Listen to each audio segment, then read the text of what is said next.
It's time for Twit This Week in Tech. Father Robert Ballecer, the digital Jesuit, is here.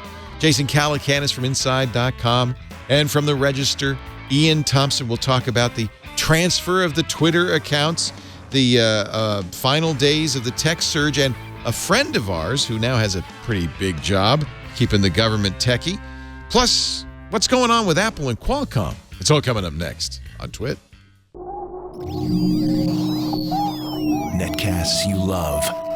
From people you trust. This is Twit. Bandwidth for This Week in Tech is provided by CacheFly at CacheFly.com. Hi, this is Leo Laporte, and once again, time for Twit's audience survey. We'd really like to hear from you. It's only going to take a couple of minutes, really. That's all. Just go to twit.tv/survey and let us know what you think. Your anonymous feedback will help us make Twit even better. And thanks for your continued support.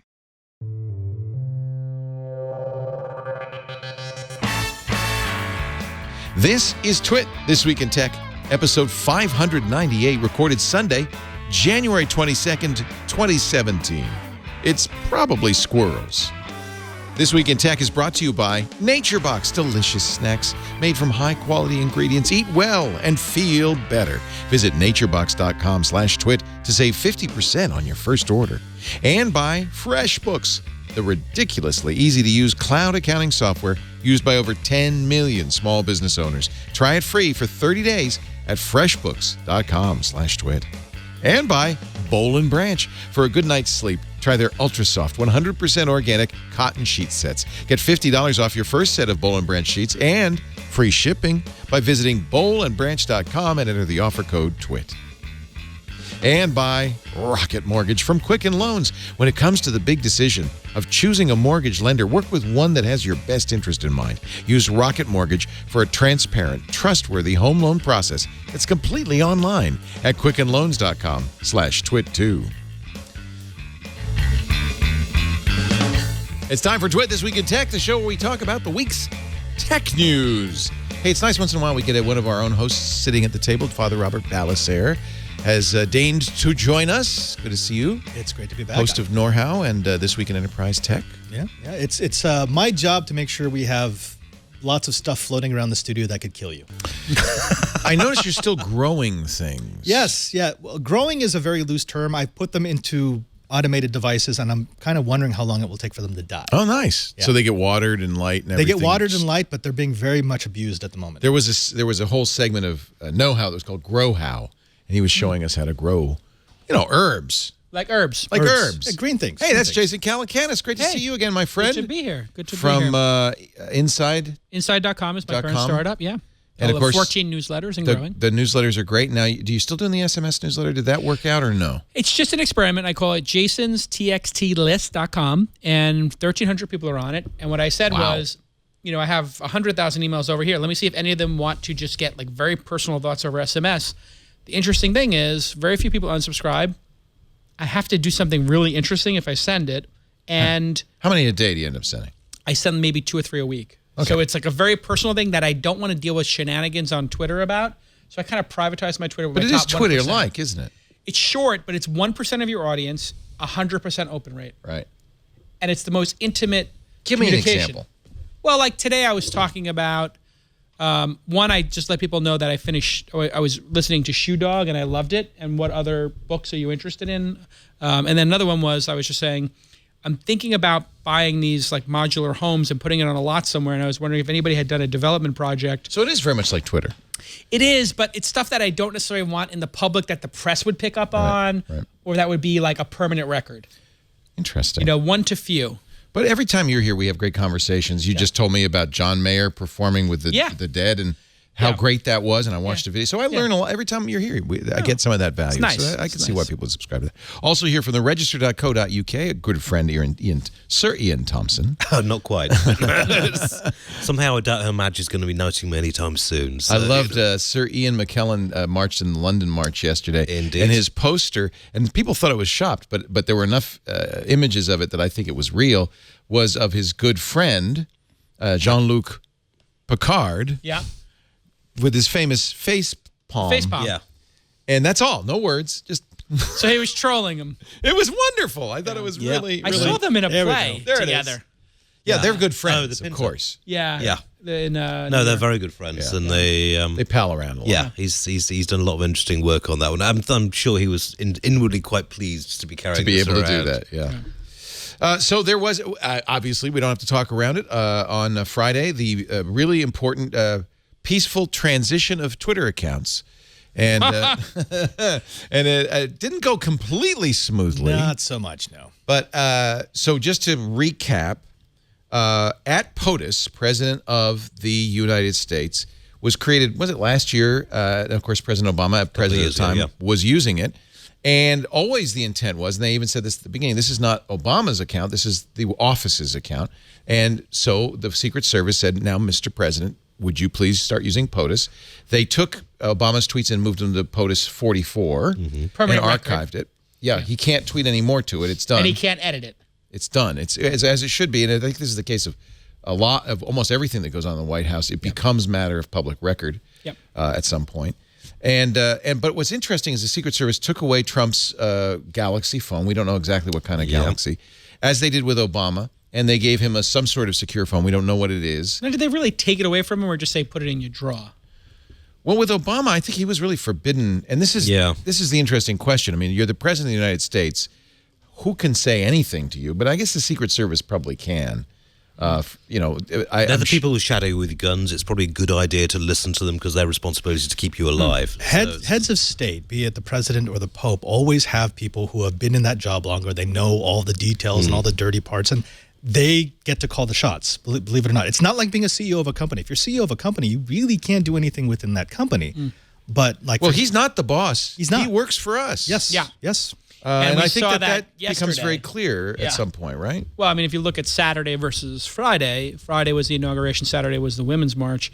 I mean, I think the fifth largest Women's March was bigger than the inauguration crowd, right? So, and that occurred across the country. What's very interesting about the Trump situation is, one of the big concerns with Trump is that his brand and his name are one and the same. He has all these hotels, and obviously he's double dealing in all kinds of real estate projects around the world that he is going to benefit from being president.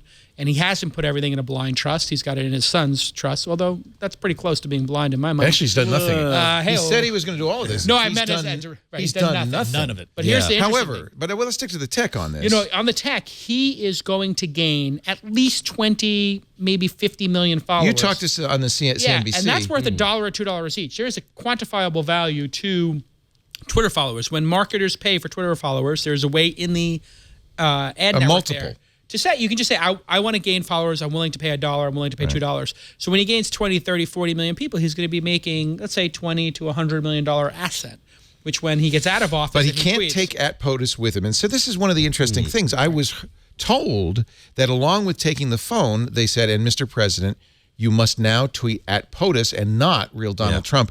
That's not happening. And that did not happen. That's not going to happen at all. That did not happen. So he continues to tweet at both, although at POTUS, which has 14.2 million followers, seems to be the kind of tweets that came during the campaign from the iPhone, during the day, the staffer tweets. Yes, and then there was the 5:30 Because there's in no the spelling morning errors, tweets. right? That tipped it off. Well, there was a spelling error on this one originally. originally. I am honored to serve you was misspelled. spelled with Yeah, an that's ER, No, wait a second. but fixed.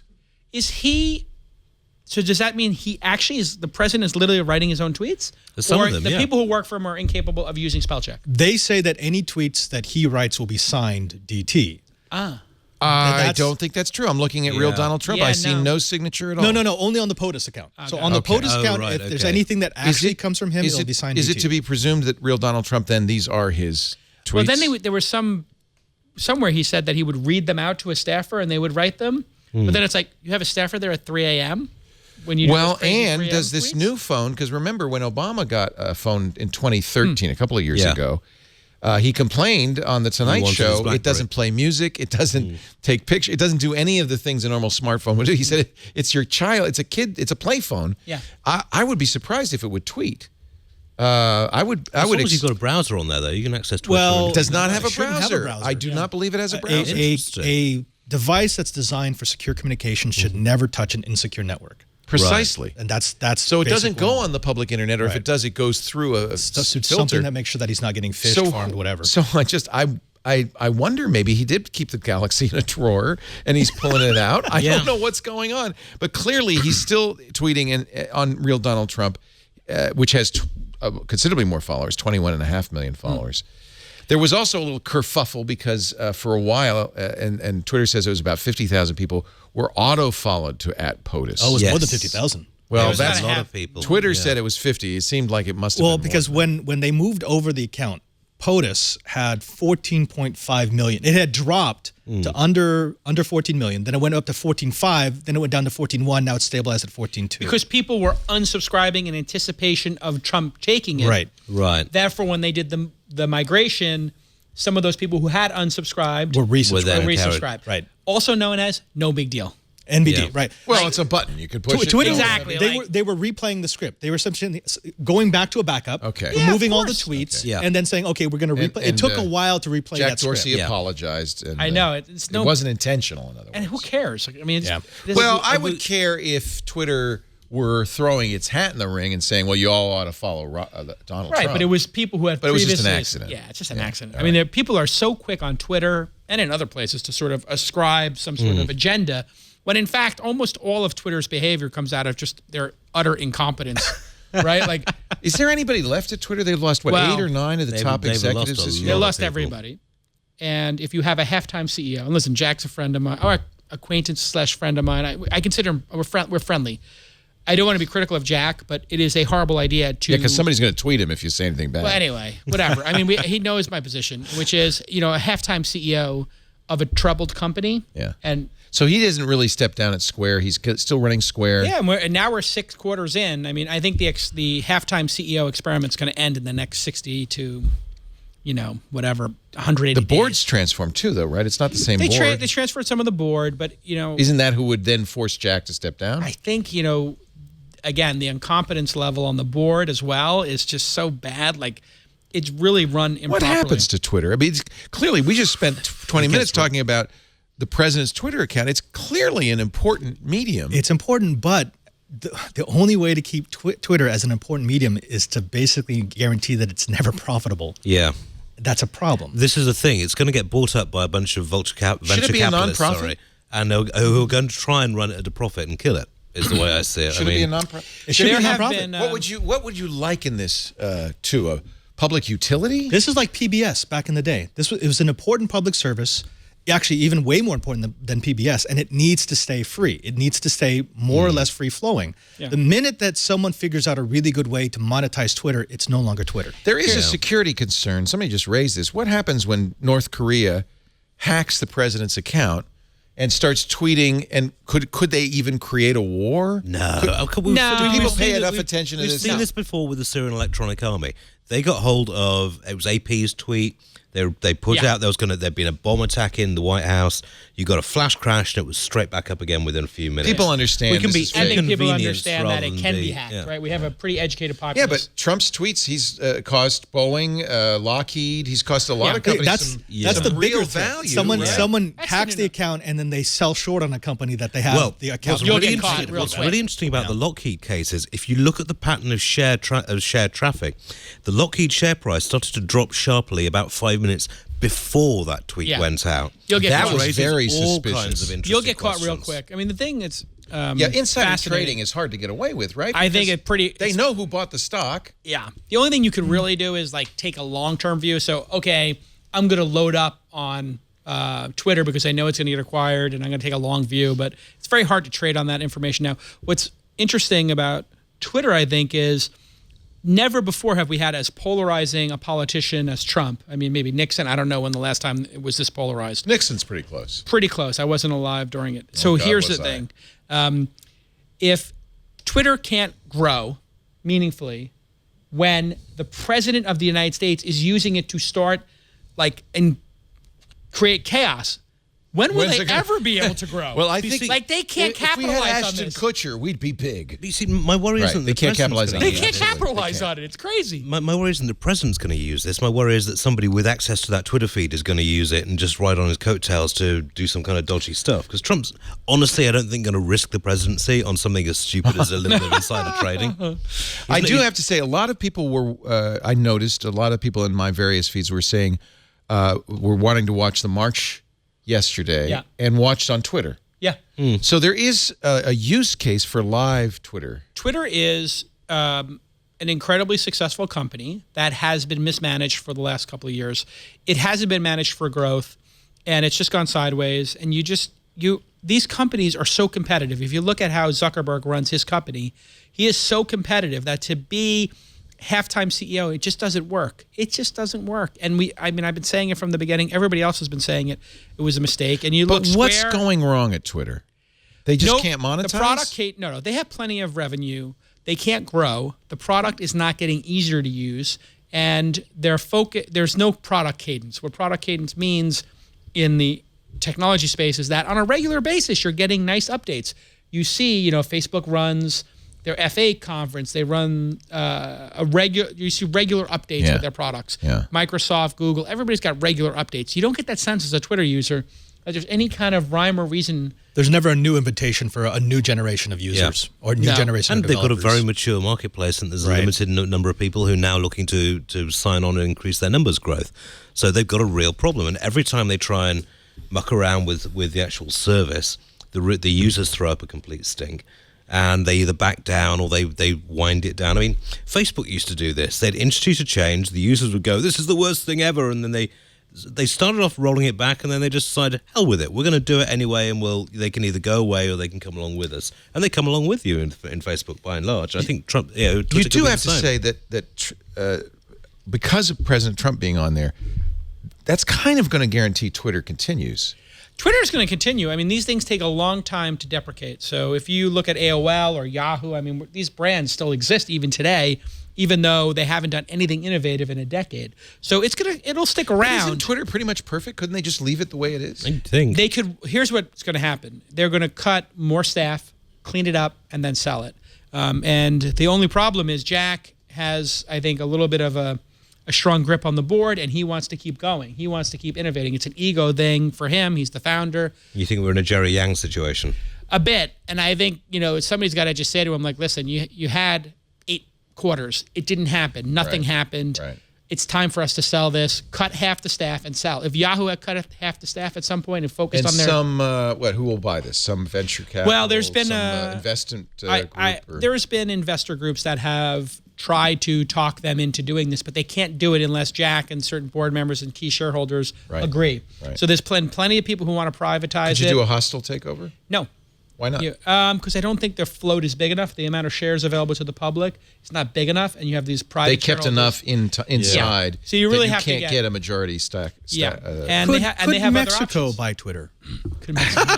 Well, Carlos Slim could easily, but I mean, listen, at 20 or 30 billion, it doesn't feel like anybody wanted to buy it. But at 10 billion or 8 billion There's or 12 a price. billion, There's there's a a price. lot of people who So would buy it. you've got your angel hat on right now. How would you extract your money back out of Twitter if you had invested a large sum? Well, I mean, people who were involved sold their shares to Chris Sacca, who ran syndicates of secondary shares all the way up. So that's how Chris Sacca made all his money, and he'll make his future thing on the Uber bet. But at the time, what he did was he put a pool of capital together, went to them and said, anybody who's an ex-employee, I'll buy your shares, or current employee, so you can get some liquidity and buy a house. That's when it was $1 billion company, $2 billion company. It ran all the way up to a $45 billion company. So a lot of people got rich. A lot of people we know.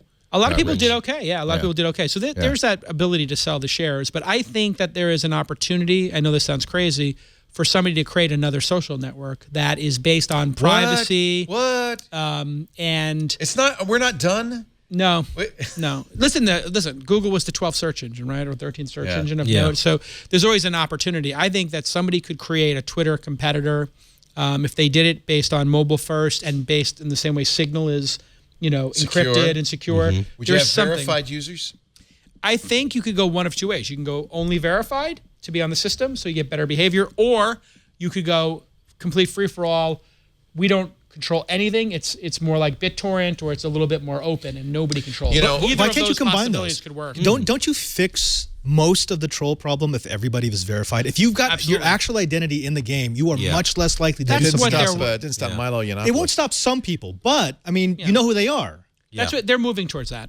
That's why they opened up the verification process. There has been a movement inside the company to go 100% verified. It was a very strong You were here movement. last time you were here. You said that was going to happen. And you saw it happen, right? They did say we're going to open it up to everybody. You can request it. So I was right again. And it's easy to be right when people are feeding you information. But it's definitely, I think eventually what will happen is the default on Twitter will be verified people. So after a certain number of people tip over, they'll say, your experience is verified. And what I asked Jack to do, and what I told Twitter they should do, is when somebody has a flag on their account, too many complaints, like a Milo or something, when they come up and they want to harass you and they're like, hey, at Leo, hey, at Padre, and it just should come up blurred.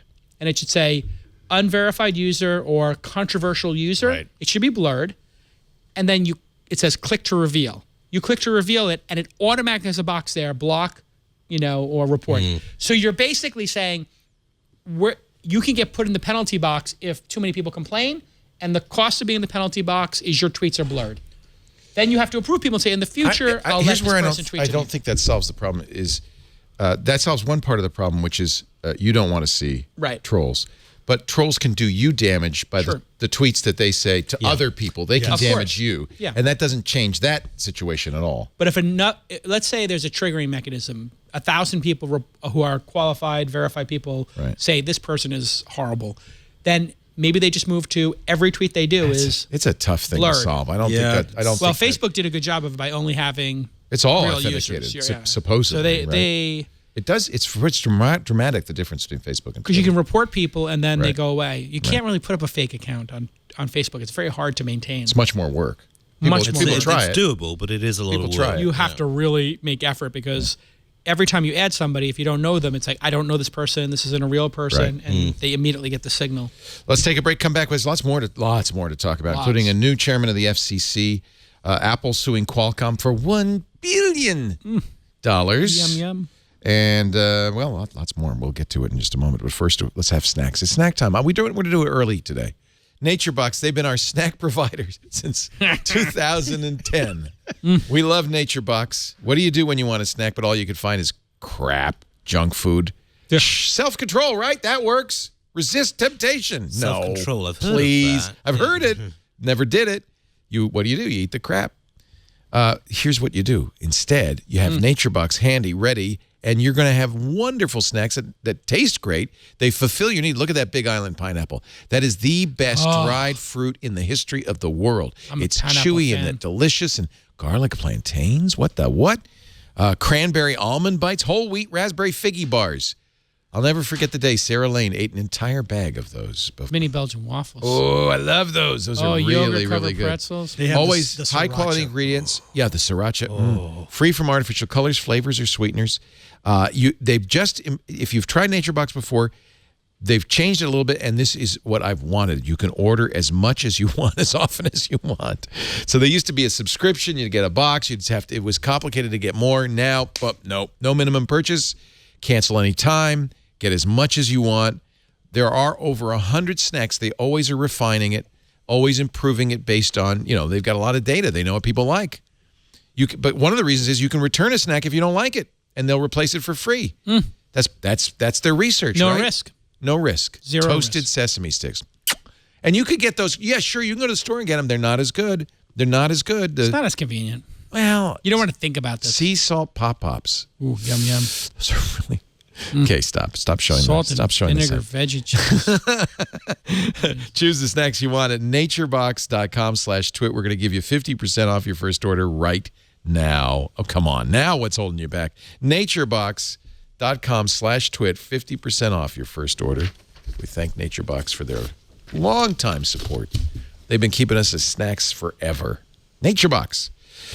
So this is just a rumor. This has not yet been confirmed by the Trump administration, but there's several sources have reported to Politico that one of the current commissioners of the FCC, Ajit Pai, will become chairman of the FCC. As you know, the FCC was told don't make any more rules till the new administration comes in.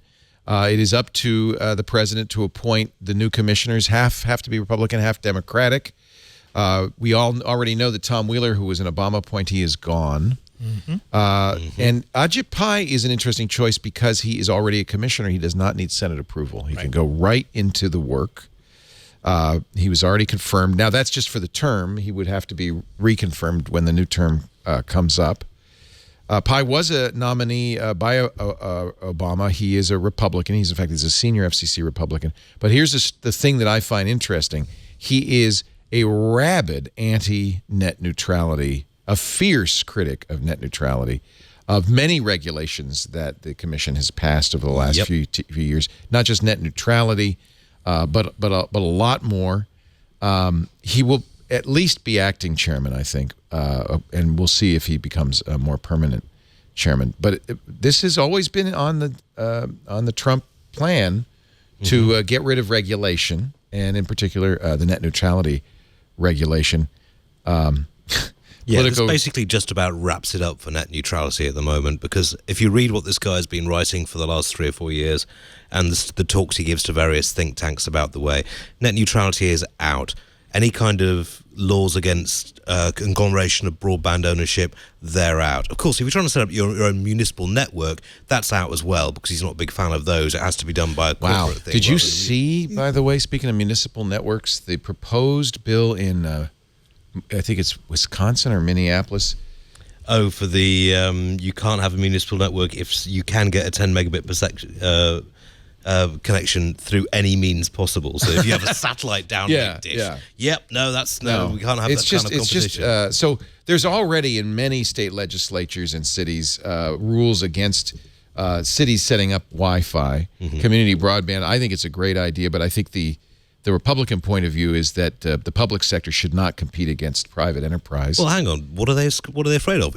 One is either more efficient than the other. So it goes back to the competition. It's the 86 Cable Act. So in the 86 Cable Act, in order to entice companies to come in and actually deploy, they basically said, we're going to give you the rights to set up connectivity across a municipality.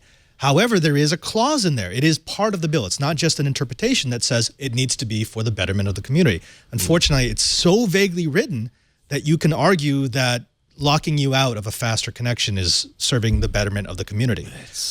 But, you know, looking at this whole thing, the net neutrality, the interesting part here is, yes, they could roll it back. They could get rid of the regulation. However, the hard part of setting up net neutrality the way that we had it under Wheeler was the reclassification. And it was the argument of whether or not that should be allowed. Even if they roll back the regulation, when the next administration comes across, if they are friendly to the net neutrality regulations, it's not going to be an 8-year fight. It's going to be a 2-month fight, because they're going to say the president is already there, that this is possible. We can reclassify.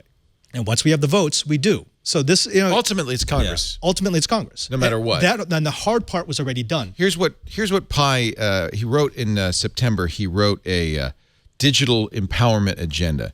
So I'm just curious. We'll go through these points, but there's 4 points. What do you think?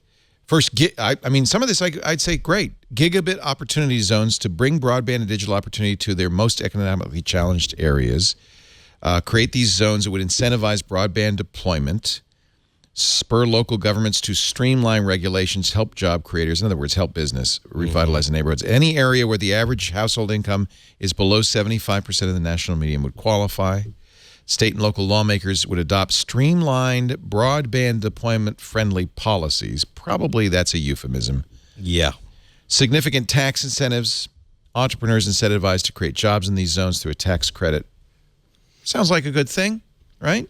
Can't argue we'll see what against the details are. Yeah. Mobile broadband for rural America. I mean, this is one of the things we've called for a long time. It's clear that businesses, one of the problems, of course, in this country is that a business is less incentivized to provide internet to a very low-density population, a rural population. There's not enough money to be made. People are still on satellites. So we've got to do something, in my opinion, like the rural electrification programs of the Depression. They did that to bring electricity to areas that would not be powered. Yeah. Let's bring broadband that way. He proposes increase the build-out obligations of wireless carriers and incentivize rural broadband investment by extending license terms up to 15 years, move forward with a mobility fund phase 2 that includes tech-neutral performance metrics, eliminates duplicative support. I don't even know what we're talking about. Maintains support where it's needed, subsidizes the deployment of new networks, create a rural dividend. So basically incentives. This is a copy of the plan they tried to implement in the early 2000s when they gave the telco industry $200 billion to build out rural internet. And how did that work? It never happened. Exactly. So if they want to do it again, I'm fine. But there has to be stronger language that says, you only get the money if you actually do it. Well, no, He I mean, wants to I'm set all aside for- 10% of the money from spectrum auctions to deploy mobile broadband. You see, I'm all for incentives, but incentives have to be backed up by penalties. So if you take the money pay it and back. you don't perform, you give it back. Well, otherwise it's just a gift. It's here's a couple $100 billion. Have The fun. good news is SpaceX, with their 4,000 satellites going up in low Earth orbit, is going to have a system that's going to be a gigabit. And it's going to be cheap. You're going to have and there's OneWeb, I think it's the other one that's doing it, or trying to do it. Essentially, it's like a pizza box sized dish you put anywhere, Right. And then boom, you're all set up. And that's going to be here in 2 or 3 years, I think. And when that happens, I think we're going to see. We definitely need some disruption. It's going to be very disruptive because the whole concept of like. Upstate New York or some rural place, Montana, it's going to have gigabit over satellite. So there's going to be multiple providers doing this. That's going to be the Iridium key. just put up a bunch of satellites in the last SpaceX launch. So you're going to have multiple people putting up arrays of I can't internet say from this, that this plan is a bad idea. The idea is get government out of the way, give some incentive to private industry to do this. It's what you would expect from a Republican administration as opposed to a government funding. a former Verizon lawyer. And a former Verizon lawyer. If But Chattanooga can let's not build their demonize own- him yet, because remember, when Wheeler came in, we thought, oh, he is the towel boy for the cable industry. Right. And it turned completely These are not opposite. unreasonable if, as you say, the companies take this money and actually do this, take these incentives, the tax credits. He has things like government officials, I think this is great, should adopt a dig once policy so that whenever you do a highway or road construction project, you lay conduit for broadband. That makes a lot of sense. I think a lot of this makes sense. Maybe it's time to try another approach. Well, possibly. I mean, what worries me more about this guy is that he is perfectly willing for telcos to mega merge, and that just that's reduces the problem. competition. Well, and that's funny because makes the Trump competition said so during much worse. the campaign that Trump he was said a lot of things against during the the campaign. Time Warner merger with AT&T. It was AT&T, right? He said we're going to stop that. But this guy clearly, this is his position would be no. No. His position is he's never met a merger that he didn't like. Yeah.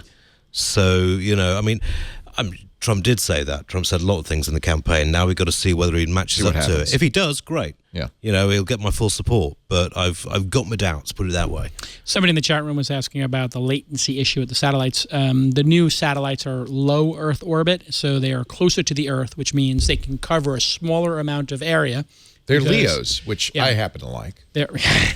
So 25 to 35 milliseconds is what I've read, as opposed to 600 milliseconds. So that whole idea of you load a web page, you wait, and then boom, it comes in. That kind of goes away. It's just like wired, supposedly. We'll see. But I'm thrilled that you need many more satellites. Elon is a really good example of how the private sector can really innovate, do some amazing things, think outside the box. I wouldn't trust Comcast, Verizon, or AT&T to do this. No. But if there's competition, if they try and Elon tries, I would trust the free market to generate a solution that works for Free market rural. generates great solutions so long as you've got a free market. And We don't right now. I know. That's the problem. One of the really astounding things about moving to this country, because America is billed as the home of competition and the free market, the cut and thrust of free market capitalism, you've got one of the most monopolized, duopolized markets in the world for things like telecommunications, for it's healthcare, wacky. for the rest. It's not even close to being a free market, and that's why you need to have someone in there as an arbiter of things, saying, right, if we're going to have a proper free market, you can't manipulate markets in this way. That's what's There's needed. actually a policy that the FCC can deal with that is more important than net neutrality if we really do want that competition, and that is to protect and expand the act that they passed the week after net neutrality that got so little play, and that opened up the polls. It made it much easier for a non-incumbent to come in and deploy broadband. Right. If they expand that, because it's been challenged by AT&T, been by very Verizon, heavily challenged. very heavily challenged. If they uphold that and they allow a Sonic.net to come in and use less than $5,000 per house, because that's the number that the CEO of Sonic quoted. He said, whether or not we're running to a house, it costs us $5,000 per house in San Francisco to run.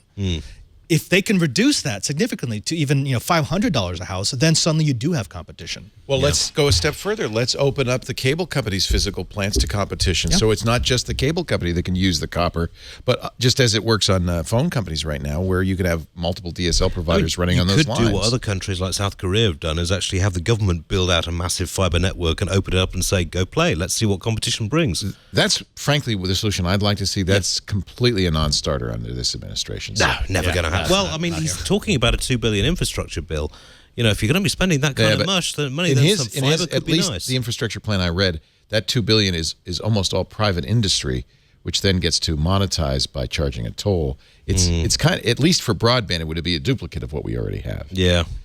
So we'll see. Interesting. One of the interesting things I've seen, I've gotten this proposal a bunch of times as an angel investor, is people doing crowdfunding for fiber. So you have a provider who says, hey, I want to put this in a building. And they say, yeah, just get us 15 people in your building to say, yes, we'll run the fiber. Right. And then people at some buildings now are putting their own internet into the building as a way to draw people to the building. So if you want to sell in a luxury building now to millennials, you just basically get a huge fiber connection. You say, we give Wi-Fi up to this amount for $10 a month or included. And then you can actually get fiber, in drops Germany, into your it's a building. major factor in house prices at the moment. They're actually they reckon if you get a fast fiber internet connection into a house, you can raise the value of that house by 3 or 4%. Makes sense. I wouldn't buy a house without high-speed internet. Yeah. All right, Apple.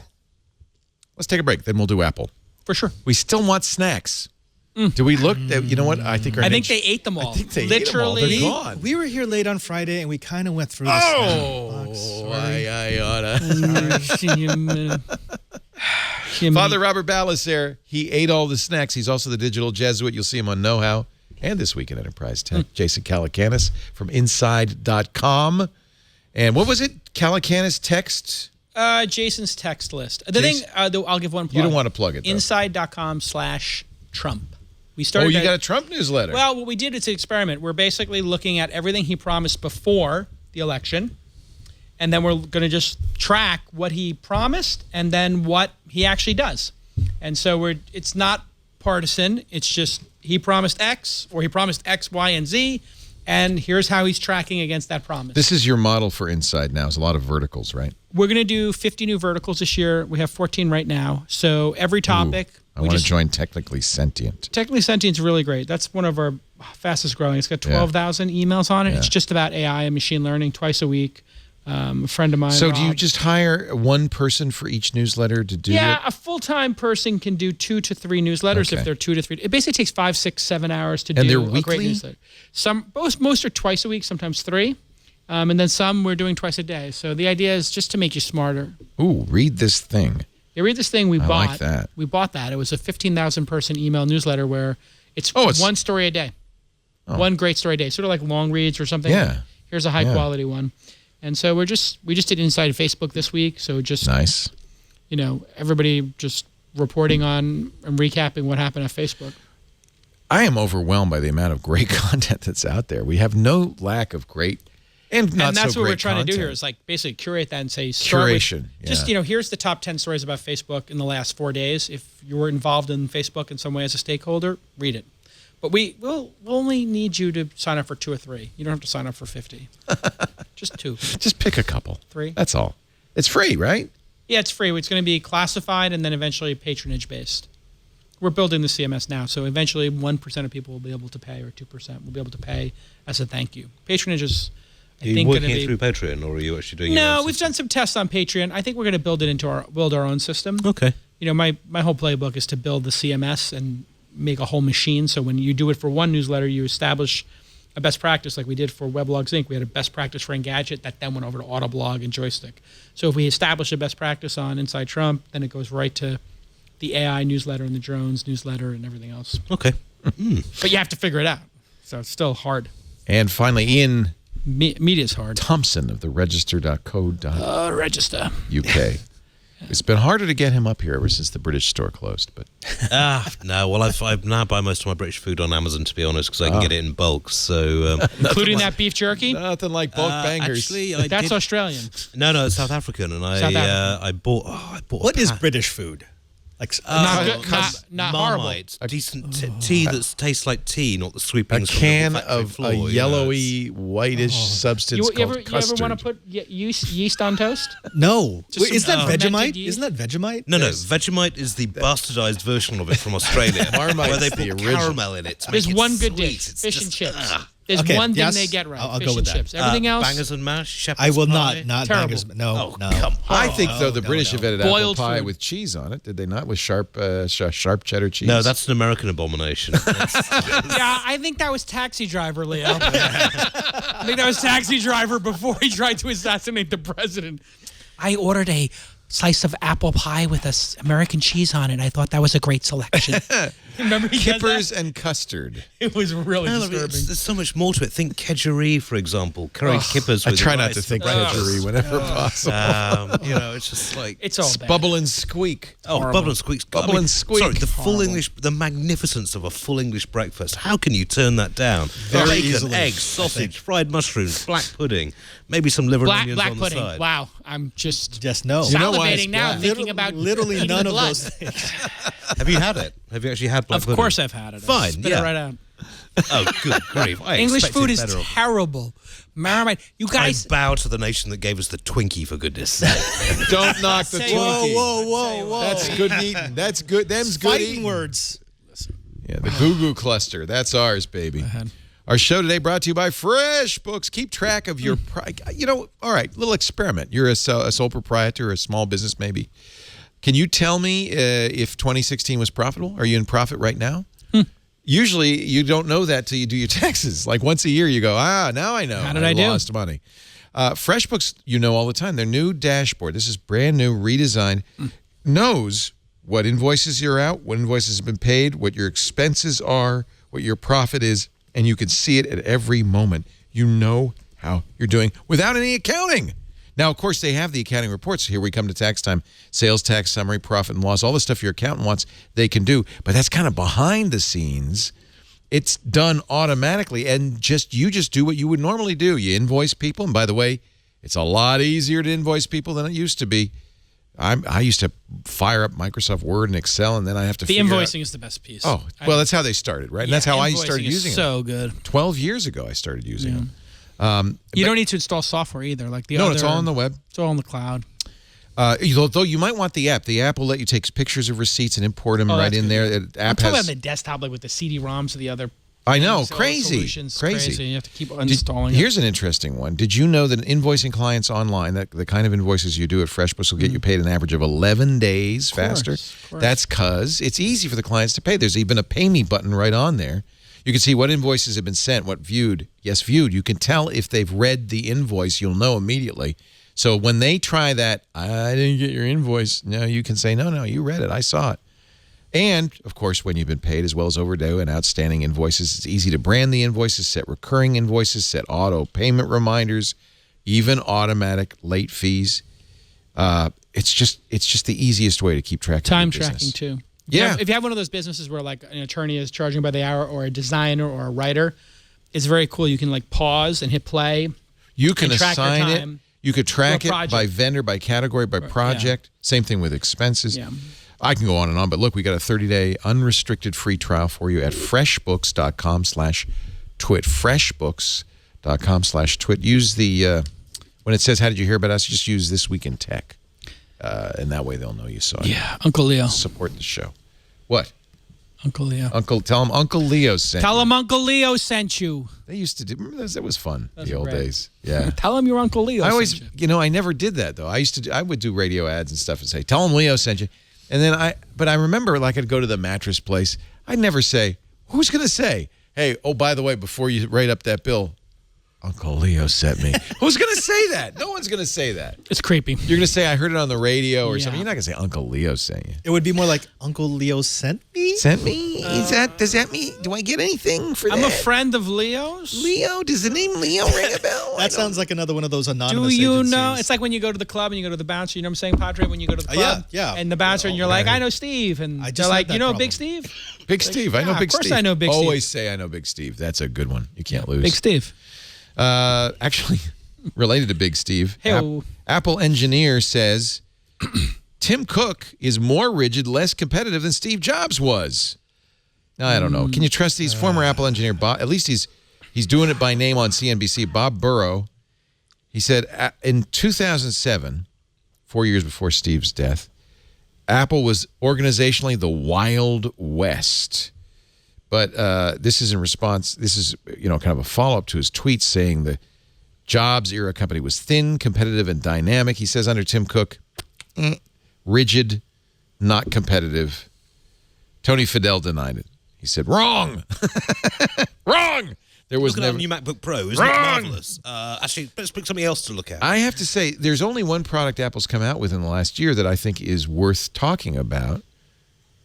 Maybe the iPhone 7, but the AirPods are probably the only thing that is really a classic Apple product, where it's kind of a beautiful design, highly functional, Overpriced. easy to lose. Yeah. But I think it is design wise very impressive. iPhone 7 is pretty good. They look great, but it's the implementation of it. It's like Apple has always built good-looking products with very few exceptions. But at the moment, they're just treading water, and they seem to have been for the last couple of years. And I don't get why they've stalled quite as badly as they have. It's hard. Isn't it when you have a product like the iPhone that's so losing iconic, Steve Jobs, so successful? Yeah. Losing Steve Jobs, somebody who just drives people and inspires people. It's a real loss. I mean, Tim is a wonderful guy, but do you think he inspires people to do their best work? I obviously he does. He would admit that he does not inspire people to the way Steve Jobs does. Right. So they're just going through this dark era, and at some point, Tim's going to have to find somebody who can then come out with this next level of products that is inspiring. They're not inspiring people, and in fact, they're frustrating people. So I just take issue with someone saying that, it was the Wild West and it was so much better back then. Because That's nostalgia. One of the things, actually, I'd say this is even more important than the design cues, because there was a lot of companies out there making beautiful stuff. But Apple built this juggernaut, this behind-the-scenes juggernaut of a supply chain. sure. And it Under Tim Cook. destroyed everybody.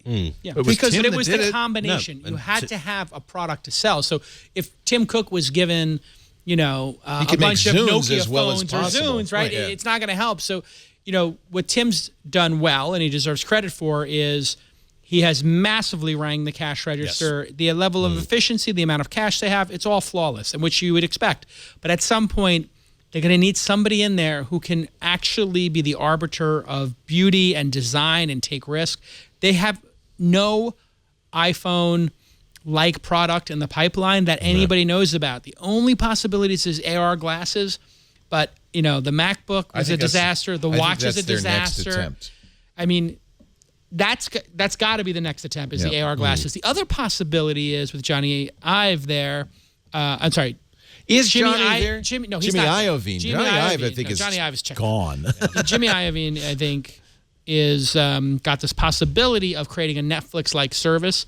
And what I've been pushing them to do is to create their own version of Prime, which is put iCloud Yes. with music, Yes. with some sort of video rental, and with Apple Care. Although I have to say, would you have said the same thing before Bezos was so successful with Prime? Because on the surface, Prime looks like this hodgepodge of unrelated services. Here's the thing. Like, here's my basket of crap. Yeah. Give me But $99. it- Right? I would it doesn't on the before it happened. I That's would have actually said That's not a bad two-day name. delivery was compelling for a large number of people. 2 day was all it took. Video becomes icing. Music becomes icing. It's all icing. There's You have this to much realize cake. Apple now has iCloud. They figured out, and they launched music. Right. I never was an Apple Care guy, but I would. Yeah, if you throw an Apple Care, maybe. But music is intriguing, but not. Well, enough. that's why it's interesting that these rumors about Apple becoming a Netflix competitor are all under Apple Music. Yes. It's not a separate like iTunes. Which they'll rename it something. It'll just be Apple Entertainment. Apple Media, Apple Entertainment, or Exactly. something. And for them to, what you have to look at is Netflix is going to spend $6 billion this year, and that's to $500 million from HBO. HBO says Who's $1 billion the genius in at 2018. Netflix though that chooses shows? Because A lot of people. that's the key, isn't it? Well, if you look They at got a lot of House of development Cards, execs was actually that a lot of that was data mined because they found out that people that liked Kevin Spacey also liked films done by the director of House of Cards, and they liked political dramas. So they thought, right, okay, well, we'll do a political drama with Kevin Spacey and directed by this guy. It didn't work that way, though, because what happened was Dana Brunetti and Kevin Spacey, Trigger Street, put together House of Cards, shopped it, and I think it was had a good offer from a cable network, probably HBO. Okay. And Brunetti told me this on the night before they made the deal with HBO, or whoever. He never did tell me who the cable company was, but I have to presume. He got a call from Netflix who said, hold on. We'd like to offer you $100 million. And they said a few things that Brunetti liked and Spacey liked, one of which is you can launch the whole season at once. Yes. Right. And for That's some gonna be reason, they key. really liked that. They loved that It's the binge game thing. changer. I mean, Well, but I don't understand because it seems to me that's a negative because look at the shows that come out once a week like Game of Thrones, which is coming back in 3 months. You get this whole week of blog posts and newspaper articles consumers, and magazine articles. HBO is going to blink. And buzz. HBO is going to blink. Because consumers like, I know consumers like binge watching. Yeah. Here's the thing. Before the show, they you have said, under I'm a waiting. million. They all have I do. under 1 million subs to HBO Go. I mean, I know people subscribe other ways, but how is HBO fallen behind Netflix in terms of total subs? That's crazy. It's because of this exact issue. HBO is going to blink. Well, Brunetti apparently knew that because he said that was the thing. Yeah, and he of called course. Kevin and said, Kevin, I know we got a deal here, but wait a minute. Would you consider Netflix? Yeah. And they made the deal, and they're obviously very happy. Season 4 or 5, I think it's coming 5. And that was a template that then Netflix used to create Stranger Things and all. I mean, so many great Orange is the New. My No, that was understanding Amazon. But we were talking earlier about things that the younger generation will not understand. And I think in 10 years' time, if you try and explain to a 10-year-old that back in the day we had to wait for a week to find out what was going to happen in our favourite TV shows, they'll look at you like you're mad. You know, I mean, it's just binge watching is where it's going. You know, and I think the creators like it better because the story is more intact, right? You don't have to do a whole lot of exposition saying, now you may remember last week all of this happened. It's a little easier as a storyteller to think of it as a 6-hour movie or a 10-hour or 13-hour movie than as a weekly one after the other. The fun thing about that is that kind of content leads us more to a content style that we have down south with novellas. It's the whole idea of an encapsulated story. It's I have a story to Wait, tell. when you say down south, you mean the Philippines? Well, no, yes, the Philippines too, but more Mexico, South and Central America. Oh, yeah, the telenovela. Telenovelas. Oh, I've got a story. It will take 3 seasons, Right. and then it will be done, and it's a package, and it's ready Well, to creators resell. also love Here's the the- idea they're not tied to a TV series for Right. an indeterminate amount of time. Here's the main problem. When you're NBC and CBS and ABC, and I've had to deal with this of late, you have to wait for a show to come off air for your show to get slotted in. Right. You're in a holding pattern. Right. Like, if Netflix wants to put out 5 Game of Thrones or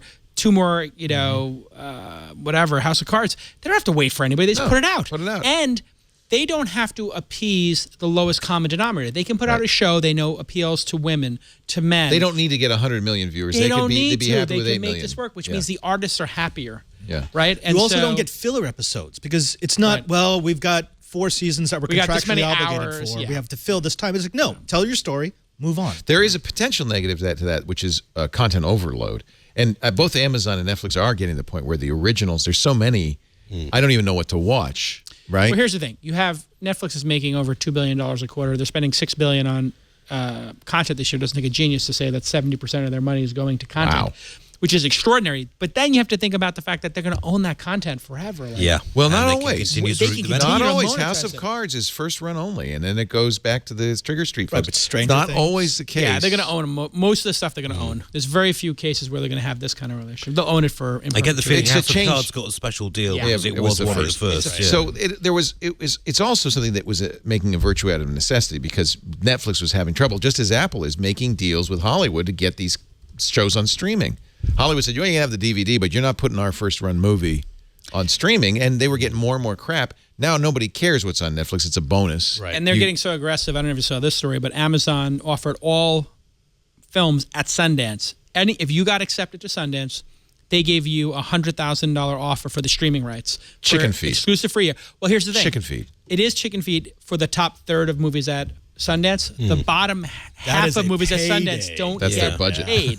They literally do not get sold, or they get sold for $25K. Yeah. So it's a massive payday. So this is just like coming in and being like, you know what, we'll take everything, and showing a massive amount of support for new directors, and they'll pick up, I think, a dozen or 24 films this way. And they acquired a film at Sundance yesterday. We have Manchester by the Sea was a Sundance. We have a model Yes, for that right. by Amazon. That's right. The Blumhouse films. So he broke Hollywood. He's the guy who said, "Look, I'm not spending $100 million on a film. I'm going to spend $1 million on 100 films. Yeah. 99 of them are going to crap out. One of them is going to be the next Paranormal Activity. Right. And that's the model. It's do that. Just get your net out, and you're going to own a lot of really bad content. But that one series that takes off, it's going to be a cash cow for the next 10 years. Yeah. And there's a lot of insiders who are saying this is not the way to make content, but I mean, it's what we want. We want to be able to choose what we want to watch. So back to Apple. Do you think that this model works for a company like Apple? I think Apple could put an Amazon Prime-like package together that they lost money on because they make such a high margin on services. So if you buy an iPhone or an iPad, it could come with the first year of Apple Music or Apple Entertainment, let's call it, or Apple Now, whatever we're going to call it, Apple Entertainment. If Apple Entertainment came for a year with any device, I mean, what an amazing offering that would be if they wound up hitting their own Game of Thrones or their own House of Cards. You'd be like, oh, when I get the device, I can watch these TV shows. This is rad.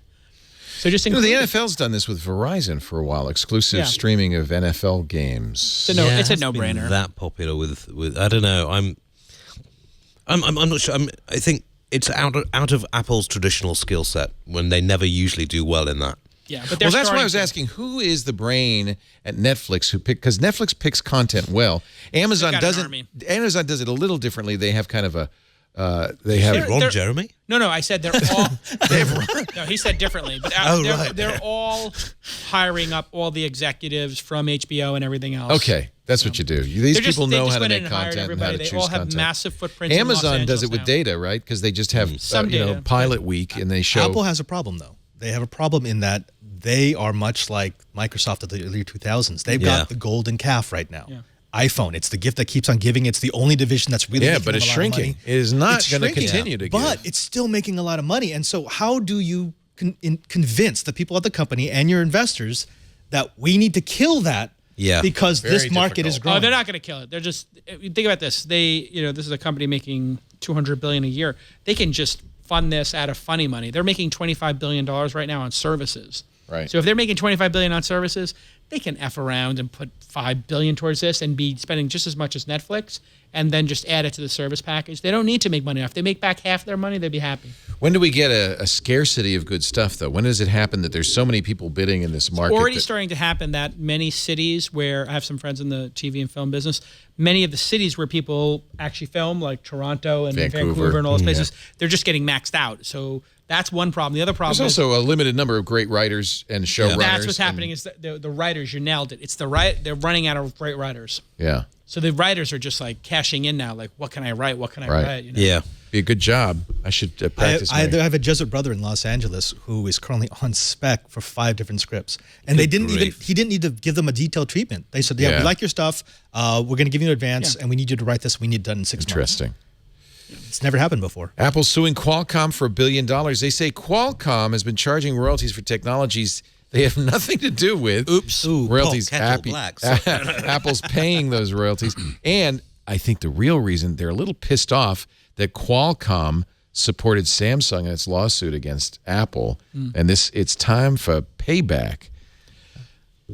Well, Qualcomm were also an easy target, what with the Korean investigation and a whole bunch of other stuff. Apple says for many years, Qualcomm has unfairly insisted on charging royalties for technologies they have nothing to do with. The more Apple innovates with unique features like Touch ID, advanced rounded displays, corners, cameras, just to name a few, the more money Qualcomm collects for no reasons. Well, that's how royalties work. And the more expensive it becomes for Apple to fund these innovations, Qualcomm builds its business on older legacy standards but reinforces its dominance through exclusionary tactics and excessive royalties. Isn't this just tempting karma? Punching karma in the face. It's this year. It's surprising this is because what tech companies do now. And I thought Steve Jobs was the guy who did this kind of thing, and that Tim was a little bit above the fray. Come on, lawyers need Porsches too. I mean, it's just no, they need Teslas. Well, yes, true, but I mean, it's deeply disturbing. But tech firms now spend too much time litigating this kind of rubbish when they should be concentrating on innovating. Yeah. And frankly, you could make the same charges against pretty much any tech company if you dug deep enough. It seems to me another kind of nail in Apple's coffin that when a company's struggling, what do? Well, they start suing other companies for $1 billion. I'd like to see Samsung actually take the text from Apple's complaint and use it against Apple. Just cut and paste. Speaking of Samsung, tomorrow we will know what happened to the Note 7. The result of Samsung's investigation will be revealed. Wall Street Journal says it knows already. Yeah, the rumor is that Wall Street Journal basically got the exclusive, so they'll play nice with Samsung next time round. Because right now they play nice with Apple mostly. Yeah. Right?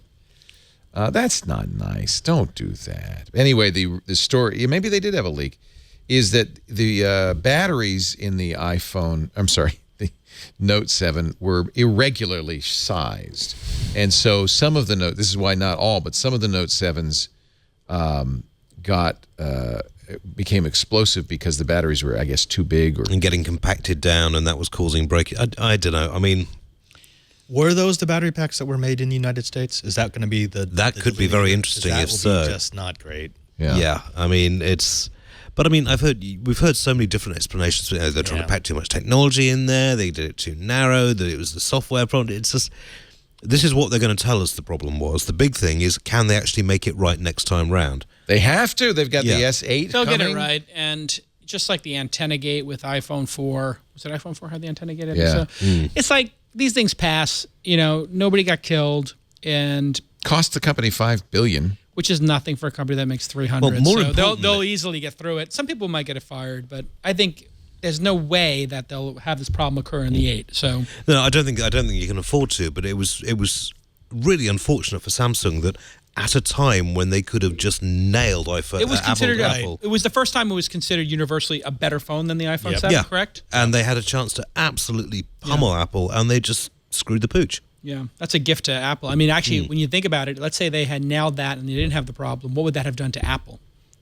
Right? Would Apple have lost? I mean, it is a phenomenal product. When I got my hands on it at IFA, it was amazing. It's like, okay, this is the Jesus phone, quote unquote. Jesus Would it have been good enough to dethrone Apple? Better battery life, better screen, faster processors, more flexible. We just get those, you get those like swing voters, like we saw in the election. Like, who are these 5% of people who can't decide between Hillary and Trump? It's like, you really can't decide between Android and iOS. I mean, the thing keeping iPhone users, once you bought into the Apple ecosystem, that does have a certain sort of drag effect on changing around. iCloud. But and actually trying to transfer that across to an Android phone. iMessage really is the stickiest right now because when you're not an iMessage user, like we have an iMessage group for a group of us who were, playing cards together, whatever, and then one of them decided they were going to try the Android Pixel, whatever the nice one. Pixel, yeah. And all of a sudden they're in blue and they can't see any of the. No, they're left out. They're blue bubbles. And we're like, oh well, and he literally changed his phone back because of iMessage. So iMessage is very, very sticky. That's happened to Megan Maroney over here. Same thing. iMessage has been the most anxiety-inducing change when she switched with Jason Howell. I have the same thing with my wife. I introduced her to some Android phones because she uses an iPhone. She's like, yeah, well, I mean, I like it, but then when I looked at what's needed to actually get all my stuff over there, this is another thing. If you look at Microsoft, they were so bold on the Satya Nadella to make Outlook and all the apps available on all platforms. Yeah. And then they just took over the charts in iOS. Why doesn't Apple do this with iMessage and just put it on every platform? It's because of that stickiness. For that reason. You just described the stickiness. For that reason. It sells iPhones. But just think about how they might be people in the fold. But it would be a bold move to try to pull people back. And see, pull people over. Then you'd use the Pixel. Going back to the previous story, that's the reason why they're not going to kill that. Yeah. That is the golden cow. The fact that you want to stay inside that ecosystem. They can't release something that will be like a massive content blockbuster. in the tech industry is that approach doesn't work. Yeah. Sooner or later somebody finds a way to finds but a way in the around short term, it is wonderfly profitable. You know what I never very short term, but this is the problem with Apple. They are thinking far too short term at the moment. I never got a confirmation on this, but did anybody ever put the the Galaxy 7 in a?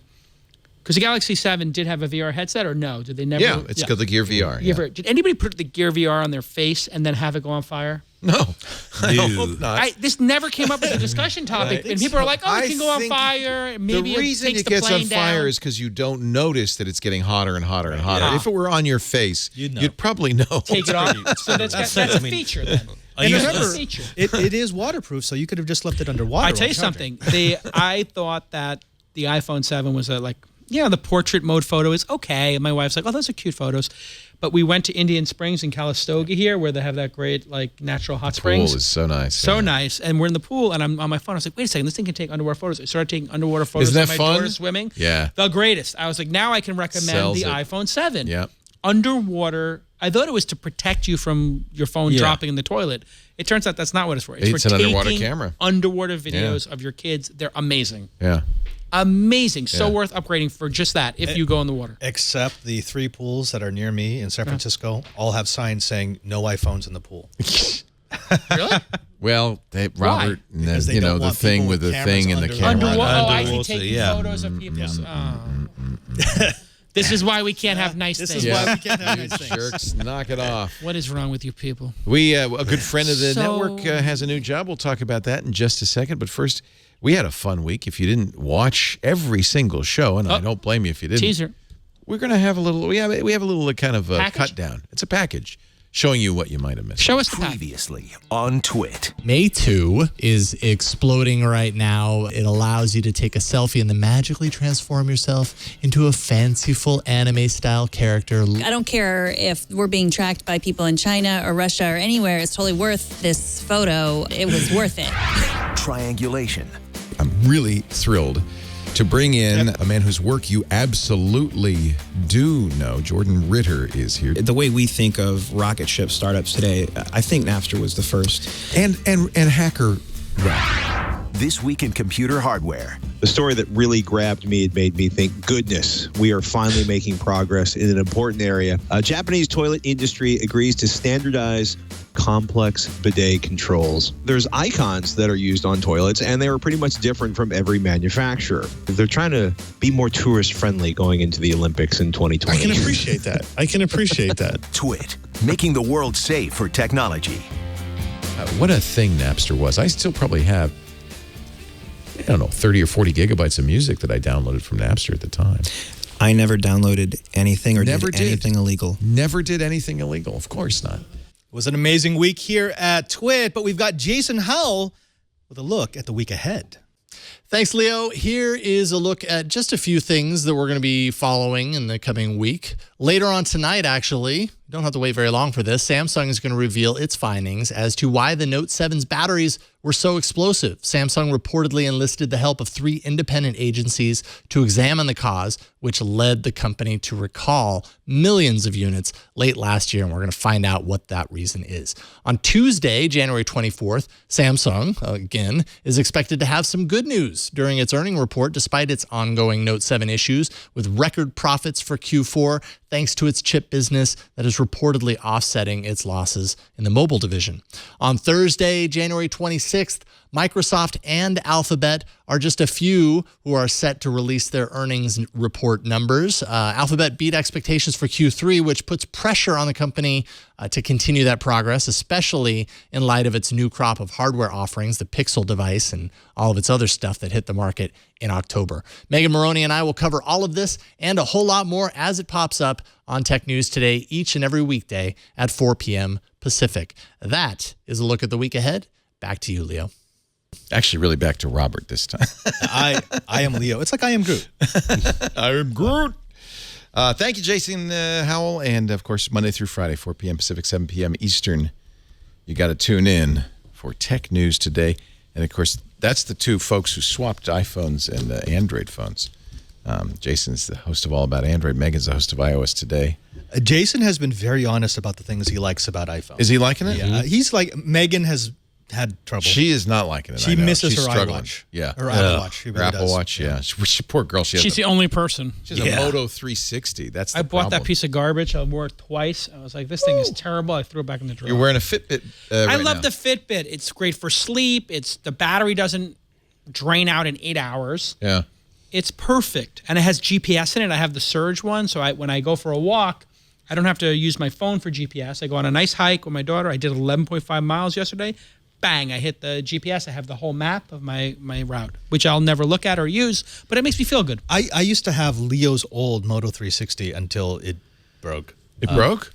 I guess it's not as waterproof as they thought it was. The watch is DOA. You know, you're not allowed to take that in the pool. It didn't go in the pool. It got in Were the you rain. taking It was pictures in the pool, Padre, with your watch? Padre, no.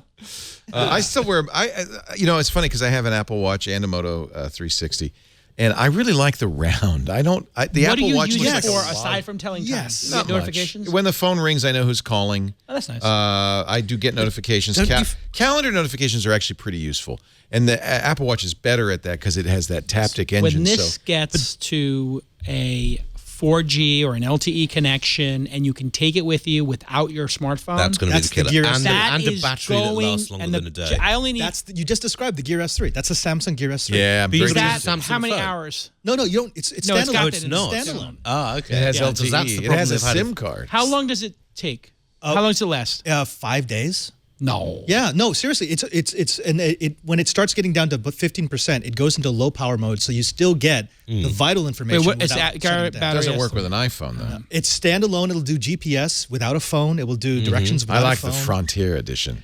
But don't you find these things Actually, make you one of the things I found, because I've tested out a lot of smartwatches and I've never yet found one that I would actually spend my own money for, because they make you incredibly rude.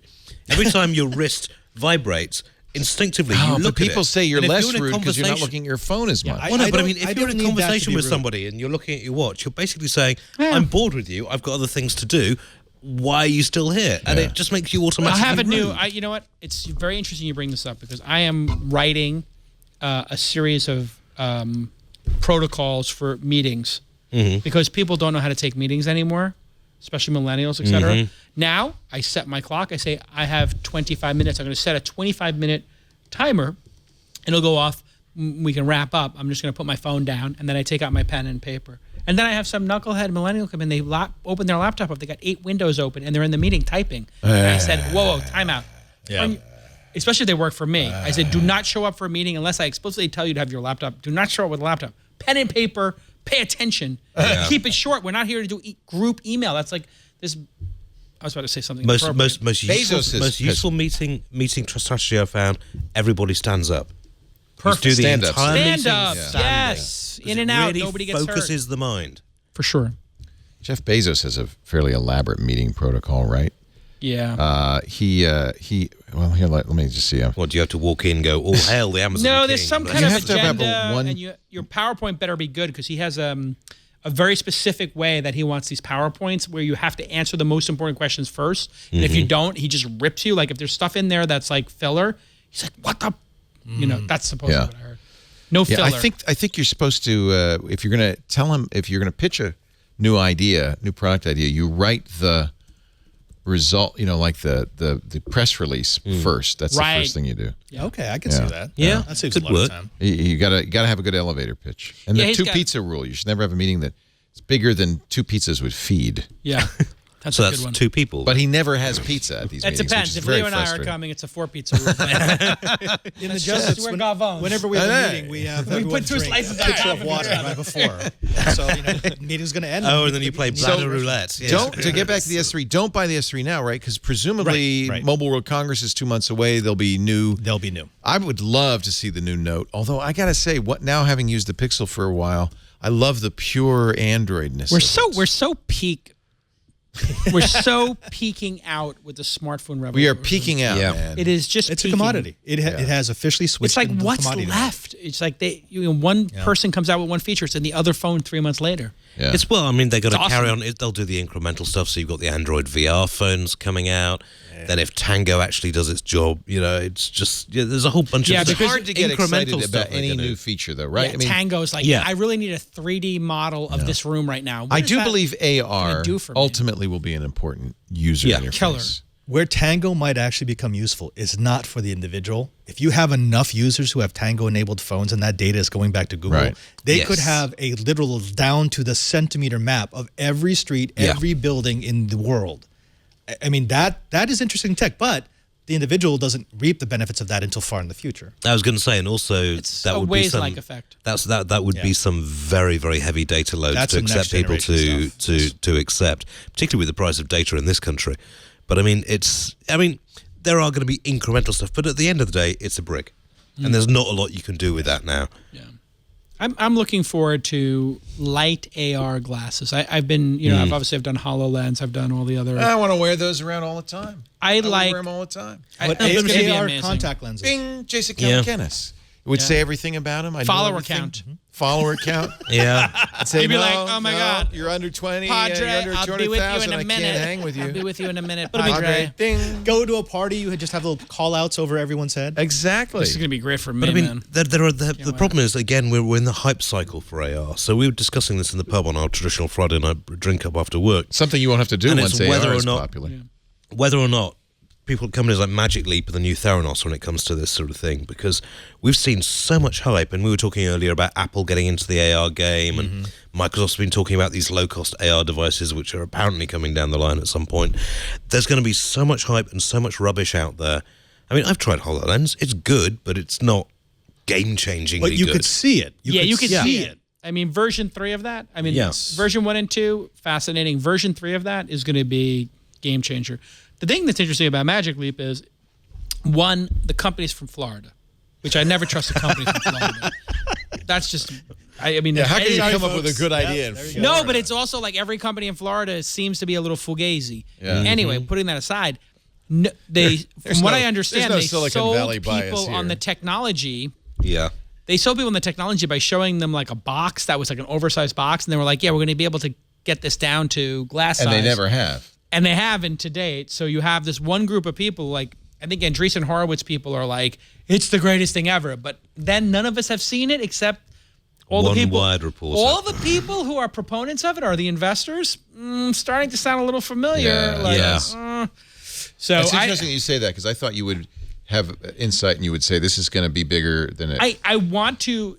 This is one of the few where I literally cannot tell, because I don't think it was malfeasance, but I think what happened is Oversold. they thought they had a technology they could miniaturize, and it turns out that this ray tracing technology, this fiber little technology, too isn't hard. easy to do, and they oversold it in the sense that Yes. they had higher hopes for what so they were maybe able to like do with it. not quite as intentional or deranged as Theranos. It happens all the time, doesn't it? In technology, Oh, yeah. you say I can make this work, and cold fusion, and you just can't do it at mass. But I mean, I got quite impressed. I mean, when I went to the Oculus launch, they were saying obviously the goal is to get this into a pair of sunglass style headgear that you can wear.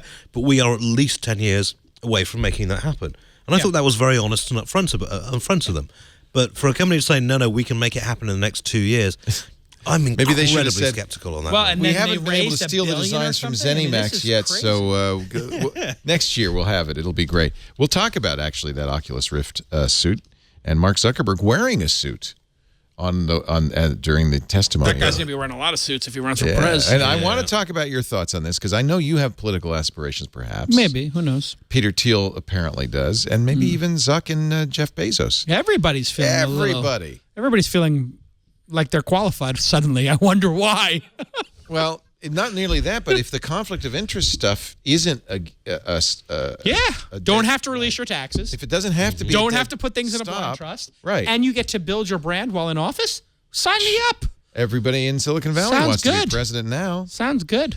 Just goes to show the American dream is true. Anyone can become president. Literally anyone can become president. And somebody has. Actually, not you, Ian. You can't. You can. Yeah. Also, we should mention Mark's lawsuit against hundreds of people in Hawaii, which is not very presidential and maybe is an indicator. Not a good look. He does not want to run. We'll see. Not a good Our look. show today brought to you by my sheets. Slept on by 3 former U.S. presidents. Maybe even by a current U.S. president. I don't know. Luxurious. These are the greatest. They are the best sheets made from 100% organic cotton. And you're going to say, what's the thread count, Leo? And I'm going to tell you, I don't care. It's not about thread count. In fact, I've had terrible sheets with a very high thread count. That is kind of a red herring. What you should bogus metric. It's bogus. What you should check is the cotton. Is it soft? Where does it come from? Boll and Branch uses sustainable and responsibly sourced cotton. Responsibly manufactured, the softest cotton. It's incredible. It's organic, and they get softer over time. And I tell you, I've bought really nice, expensive sheets that never softened. They felt like it was Itchy. like crispy the whole time. Itchy. Not Boll and Branch. They're nice. They donate a portion of every sale to help fight human trafficking. They really want to make a socially responsible product. Look at that box. Wait a minute. Look at that box. That's what their Boll and Branch sheets come in. Beautiful. I thought, this is a wedding gift? Where did this come from? No, it was my Boll and Branch. Beautiful satin ribbon. So if you have a wedding gift or you want to give a housewarming gift to somebody, Boll and Branch is a wonderful choice. 100% ultra soft, 100% organic cotton sheets.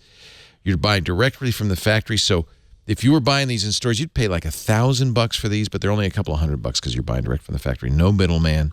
No real estate. No real estate either. Thousands of 5-star reviews. Forbes, Fast Company, The Wall Street Journal. They're all talking about it. People love them. Try it risk-free for 30 nights. Bollandbranch.com. It's B-O-L-L, like cotton boll, like the boll weevil. Bollandbranch.com. If you don't love them, you send them back for a refund. You'll never, I'm telling you, you're never going to send these back. You're gonna say, give me my Boll and Branch. Bollandbranch.com. We got $50 off your first set of sheets when you say that fast. We got $50 off your first set of sheets when you see offer code TWIT. B-O-L-L and B-R-A-N-C-H. BollandBranch.com. You see offer code TWIT. Zuck is highly confident that Oculus did not steal its technology from a Bethesda Softworks company called ZeniMax Media. Seems like an objective third party. He's not going to go in there and go, well, I'm not sure, to be honest. Yeah. Parent company of Bethesda Softworks and id Software. In fact, remember that John Carmack left id and went to Oculus. He was very excited about Oculus. ZeniMax says Carmack stole trade secrets and destroyed evidence. He took VR technology when developed when he was an employee over to Oculus when he became the CTO in 2013. Now, remember, the Oculus Rift has been around for longer than that. So Zuckerberg testified. He wore a suit, looked very nice. He said, quote, the idea that Oculus products are based on someone else's technology is just wrong. Well, he would say that, wouldn't he? But he would. And if you look at I mean, this is the problem with NDAs in our industry, is that, if the company that you move to is doing fairly well, then the terms of most NDAs are such that if you even breathe in another company, then you're liable to be sued.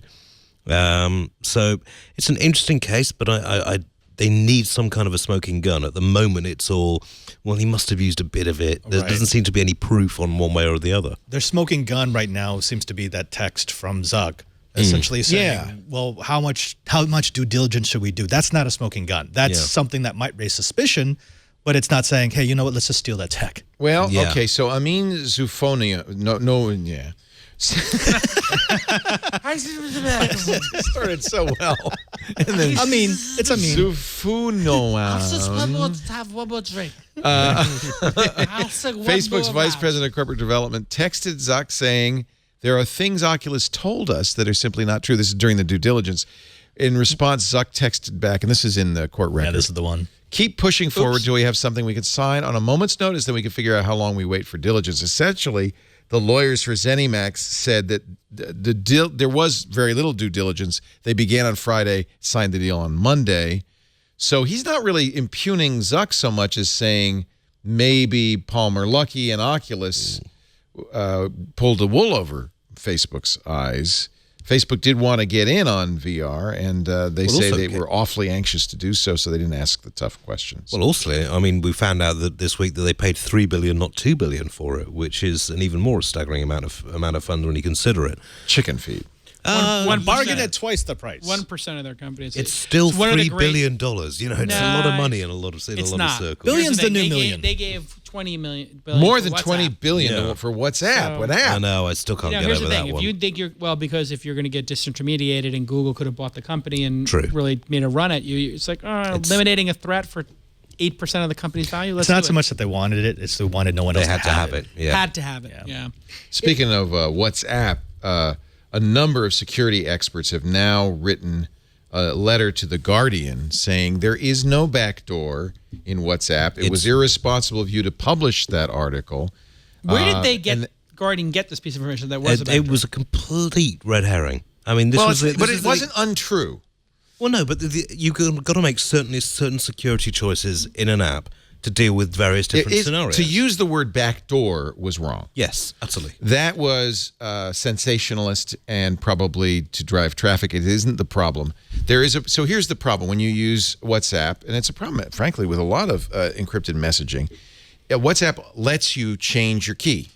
You go to a new phone, you got to change your key, right? Sure. And the vulnerability is that if somebody changes their phone and their key is changed, they can continue to send you messages, but messages now, and you can send them messages which perhaps are no longer secure because maybe it wasn't them that changed their phone, but some other third party that changed the key, and WhatsApp didn't really notify you. But there is a setting in WhatsApp's settings to say, hey, when the key changes, notify me, and don't just send that message automatically.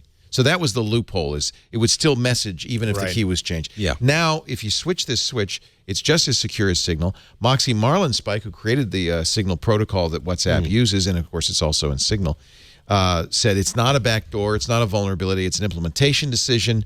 It's not the way we do it in Signal, but it's legitimate, and there is a setting in WhatsApp. It really wasn't appropriate for them to say there was a vulnerability, but it wasn't inappropriate for The Guardian to write an article saying, hey, if you want security in WhatsApp, you should disable this feature. I mean, it's that would have been a legitimate article to go, but saying there's a backdoor at a time like this, That's when not the word to everyone's use. really worried about this sort of thing. I mean, I trust Moxie far more than I would trust The Guardian for a start. But when you actually looked into the intricacies of this, technically they might have had a point. But it's one of those things where you could actually have created a serious security situation if you had control of so many other things that you own them anyway. I mean, it's I found the use of the term backdoor to be, quite frankly, it's just scaremongering. Well, 30 security researchers have signed an open letter saying, Guardian, you should retract that story. It isn't a backdoor. Zeynep Tufekci, who is a academic, wrote, and a friend of the show also wrote, unfortunately, your story was the equivalent of putting vaccines kill people in a blaring headline over a poorly contextualized piece. I'm not sure I'd go that far. If you read the piece, it was pretty straightforward at what it said. However, I think since people do use WhatsApp for secure communications, it wasn't a backdoor, but it probably is appropriate to tell them you need to flip this switch just in case.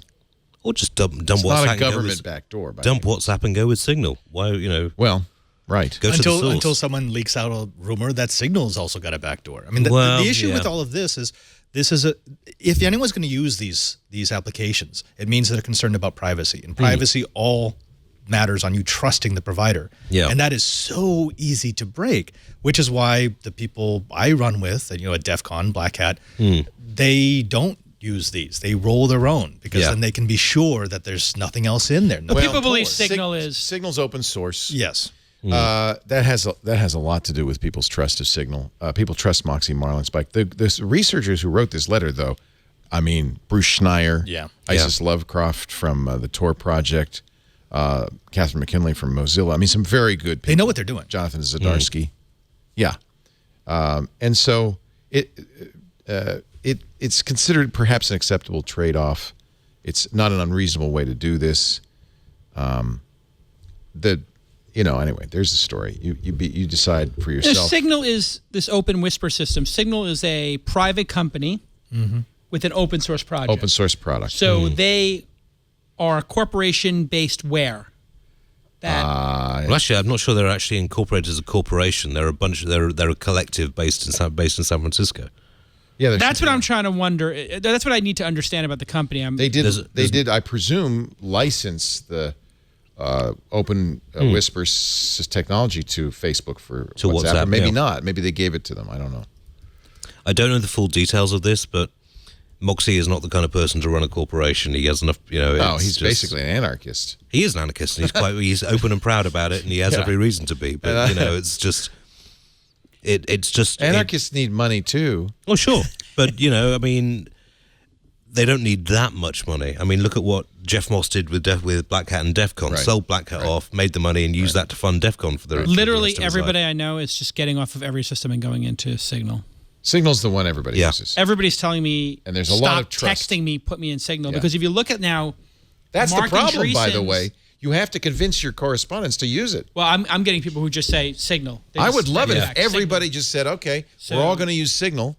And if you look at all these legal cases now, it seems Mark and Zuck are constantly going back and forth. The sale of Oculus. And you can read all those messages. And when he was trying to give him the upper hand with like the governance committee on the board, which is like a massive disaster, where like Mark was on this committee to like convince the board to give super shares to Zuckerberg to have control of the company, even if he left the company for 2 years, which was like completely against all corporate governance rules.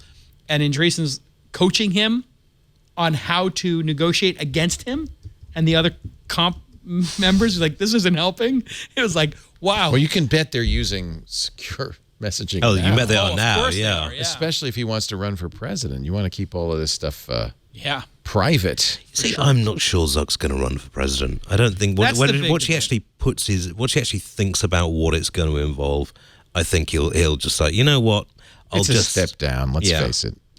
He But he wants to change the world, right? He wants to make a difference. Yeah. What better place than the bully pulpit of the presidency? I think probably these tech guys who were, in most cases, except for Peter Thiel, Clinton supporters, also feel like they need to step in and win. That we look. There's a sense of urgency now. Believe me, Zuckerberg controls Facebook. He could win anytime But he could also wants. win based upon having been in a movie, like he was in the Social Network. Everybody's used his product, so they know who he is. Certainly he's got name Being recognition. recognizable He's is a young. big part of this. He's presumed, I am sure, presumed by the vast majority of Americans to be a very smart guy. Of course. I think a lot of people think poorly of his social agenda. There are people concerned about privacy and so forth, right? Yeah, I think he'd have to overcome that. There's probably some people who would say in his younger years he was a little precocious with his privacy. That's a and polite whatnot. way of putting it. I mean, a $20 million fine, the largest one ever, 20-year audit with the FTC. I mean, nobody's perfect. And there's this Hawaiian island thing. Well, that might be not as bad as it seems. But still, you do not pick a fight with Hawaiians. Hawaiians hold grudges for generations. Yeah. So what he has a several hundred-acre estate. Yeah. Number one, so he bought a huge estate, which Oprah did as well, and on Kauai. Oprah The most bought it on beautiful Maui. of the islands. When you $100 buy million. these things, when you buy these huge estates, there is definitely some resentment because people feel you should be able to traverse the land, and then this has to do with pockets of land that nobody knows who the ownership of is, which he's forcing to be auctioned and then will buy, obviously, because he doesn't want people on his property. Well, but the thing is, you cannot own coastal land. Right. You can't. So even if he manages to buy all that property, people are still legally allowed to walk across the beach. Yeah. Right. And then there's like this is a constant.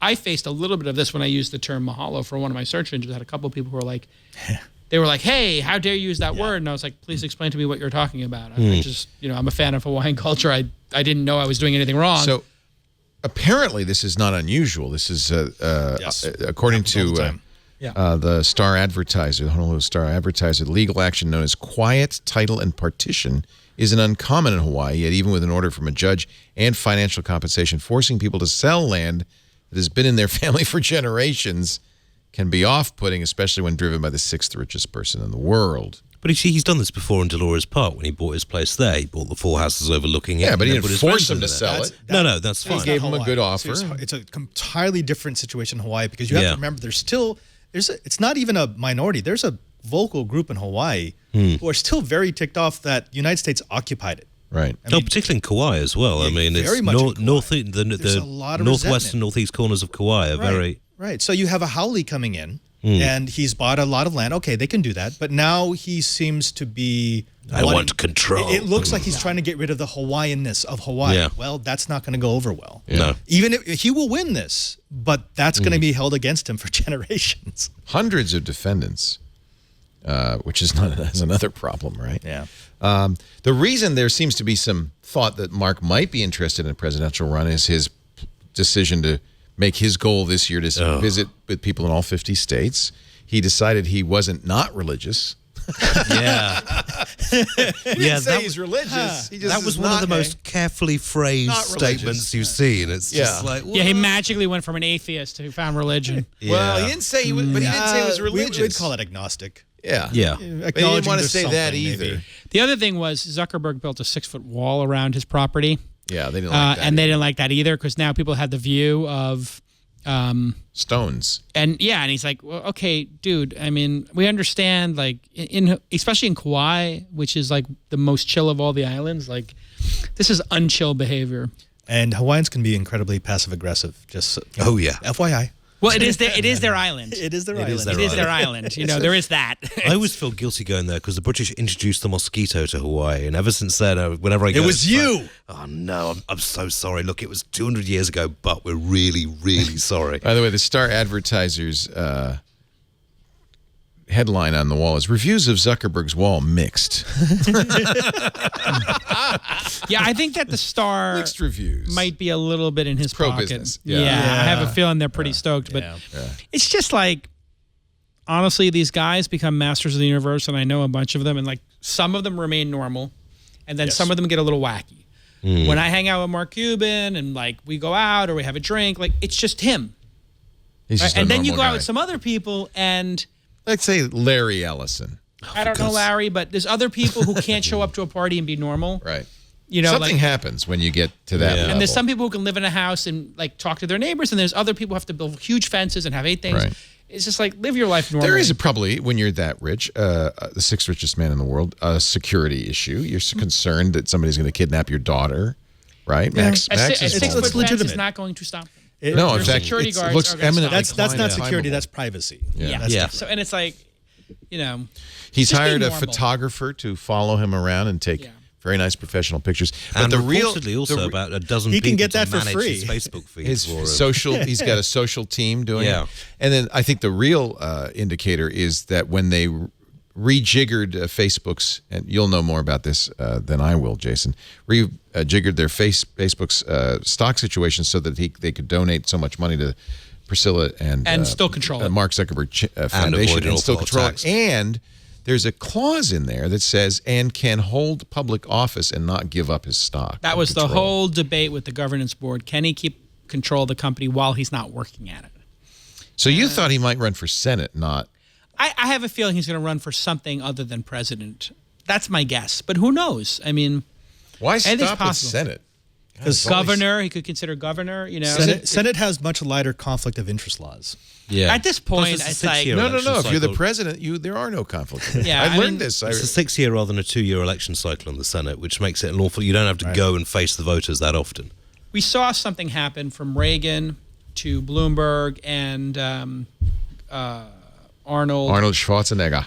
All of those things sort of, and Al Franken, who actually seems to have done a really tremendous job. Like, he takes it very seriously. I don't know if you saw him He's great at the senator. confirmation People hearing. thought he was a joke. He was very good He's this very week. No, Great he's very senator serious. The from guy Minnesota, seems yeah. incredibly knowledgeable, and he takes the job seriously by all accounts. I think people are starting to realize, hey, you don't have to be we got kind of conned that you had to be a lifelong politician to be a politician and win. Right. And if Bloomberg had gone up against Trump, which he should have, and he was very close to doing, and there were many talks internally amongst a He lot would of have had to be circles, an independent, though, right? he could have run as Republican or independent, a Democrat or an independent, but he did not want to split the Hillary vote, and Hillary would not Right. have given him the spot. I believe he should have run as Hillary's vice president. I think if he does that, Hillary wins. I think if he runs, he wins, but he didn't want to split the vote. But I think he would have, if he did split the vote.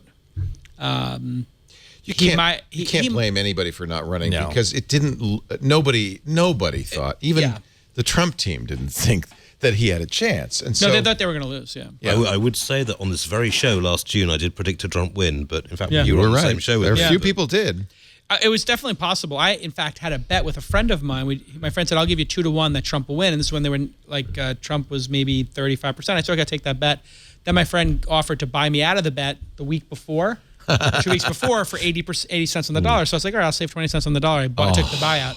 Because I was feeling guilty about when all the stuff Breaking came that out bet. about him. I was like, I kind of feel bad about this bet. I mean, I like to gamble, but I just don't want to win this money. I know. I this way. won a bottle of Talisker on the election result, and it was the bitterest drink that you haven't gone through. It was just like, I love the whiskey. The but I other hate thing, the of course, reason. is that Zuck hired David Plouffe, the Obama's campaign manager, as what is like some sort of social media expert.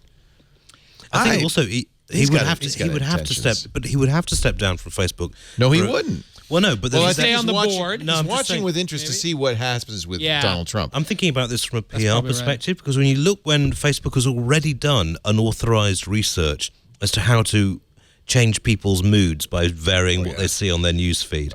I don't think people would trust him in a political role if he was still in a position of responsibility. It doesn't matter if they trust him. He just makes sure that they trust him. He can change their minds. You can change their using the feed. minds by manipulating the feed. By the end of it, he'll be the most beloved character in American history, I think. Huge beloved character. Huge beloved. One of our friends, Matt Cutts, now has a job with the government. Matt, I feel bad that we have not talked more about the U.S. Digital Services. This was the SWAT team that was brought in from Silicon Valley when the Affordable Care Act, the website for the Obamacare, was such a mess, didn't work. And Silicon Valley stepped up and said, no, you guys, you can't let these government contractors design these sites. Let us take it over. They fixed it. The U.S. Digital Service was born since, there's actually a great video on the site. They have done work to help veterans get better care. They've stepped in and rescued websites. Matt Cutts, I guess he was almost a year ago, told us he can't be on our shows anymore. He was a regular on This Week in Google, one of the early Googlers. He said, I can't be on your show anymore. He was been on a sabbatical at Google for a while. I'm going to work for the USDS, and it would be a conflict of interest. Little did he know. It would be a conflict of interest for me to be on Twig. And so we haven't heard from him in a while. He posted on January 18th that he's resigning from Google. In fact, resigned at the end of the year last year and is staying on with the U.S. Digital Service and is, as of right now, the interim administrator. The first administrator, Mikey Dickerson, is a political appointee, so he stepped down on Inauguration Day, and Matt Cutts is this acting administrator of the U.S. Digital Services. Does that mean he reports to Trump? How does that work? Well, That's an interesting question. There's some question as to whether the USDS is going to survive the new administration. Clearly they're lobbying at this point, lobbying strongly to stick around. They should be. And I would expect the president to want their help. I was just on the White House site, and the first thing you see when you load it is like Sign up for the newsletter. Sign up for the newsletter. He's going for it. He wants that database. It's going to be very valuable. Yeah. They so we'll see. He says when I'm an acting administrator of the U.S. Digital Services, they do a lot of really good work. It's a hit squad. It's the top tech and some really bright minds there. It's what's needed as well, because as we saw with the medical website, the government had its chance. It screwed the pooch. So send in some techies who know what they're doing. Yeah. Unfortunately, at this point, it's gone when you click it. Yeah, the link now goes to the new Trump page, and there's no page. There's no page for the U.S. Digital Services. They took it down. You can go to USDS.gov, and here's a picture of all the people doing it. But it used to link right through to the White House. I'm looking at the cached page here, and there is a cached page. Yeah. I guess they must have took down everything that Obama did. They did. So you probably shouldn't they read flipped into the this. switch. I mean, they just basically changed shifted servers. it all to Obama website, whitehouse.com. Right. And then the White House. There's an Obama one? Yeah, there's a separate one for the Obama White House. Where does that live? I think it's ObamaWhitehouse.com. Let me just check. That's we fascinating. have to preserve all this stuff now, don't we? Yeah. So wonder what CMS they use. No, it's not. It's Actually, not preserving it is another interesting aspect here. Rudy because Giuliani tweets used should be Joomla, preserved. so I would say just Rudy, now that he's a cybersecurity czar. Sure, why he not? should Joomla just sounds use good. Joomla. Hilarious. Joomla's great. It's like let's announce No, our new not just Joomla, unpatched Joomla. Yeah. 4-year-old 2012. I know you couldn't make that up. You know, when I started the Twit site, I was looking at content management systems, and I looked at Joomla, and even then for Twit, I said, no, I'm going to use Drupal. It was like, why would I? Whitehouse.gov used to be Drupal. I don't know if it's still Drupal now. I would guess it's not. How could we tell? We could just look at the CSS, right? Should be able to tell. Yeah, there's a website where you can type in a website and get all their SAC. Obama White House archives.gov. Okay, that would still be running on mentioning things like. Well, you know what's interesting too is you can set up like a Zapier script or whatever to take anybody or maybe an if this then that. What do you think? Zapier, It's French? Zapier. How about Zapier? No, le Zapier. Zapier. You can I use le use the Zapier. Tout le monde est très magnifique. Je suis Zapier. Ah, le Zapier.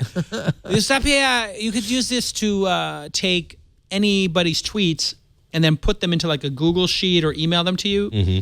And I think it does it the second somebody tweets, so you would have a permanent record of it. Right.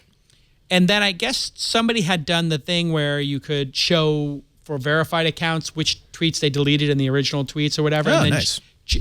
I guess Jack convinced them to turn it off or force them to turn it off. But this would be something that would be well worth us doing. Still using Drupal on whitehouse.gov. Well, they probably have to use open source software. Isn't that one of the big moves? That I doubt they have to use open source software. I thought there was they've been trying to use more open source software as a matter of policy, but they haven't. I don't think codified it into you must use it. I think that's one of the things they're trying to codify. Is I would have used Joomla if I could have. That's such a good system.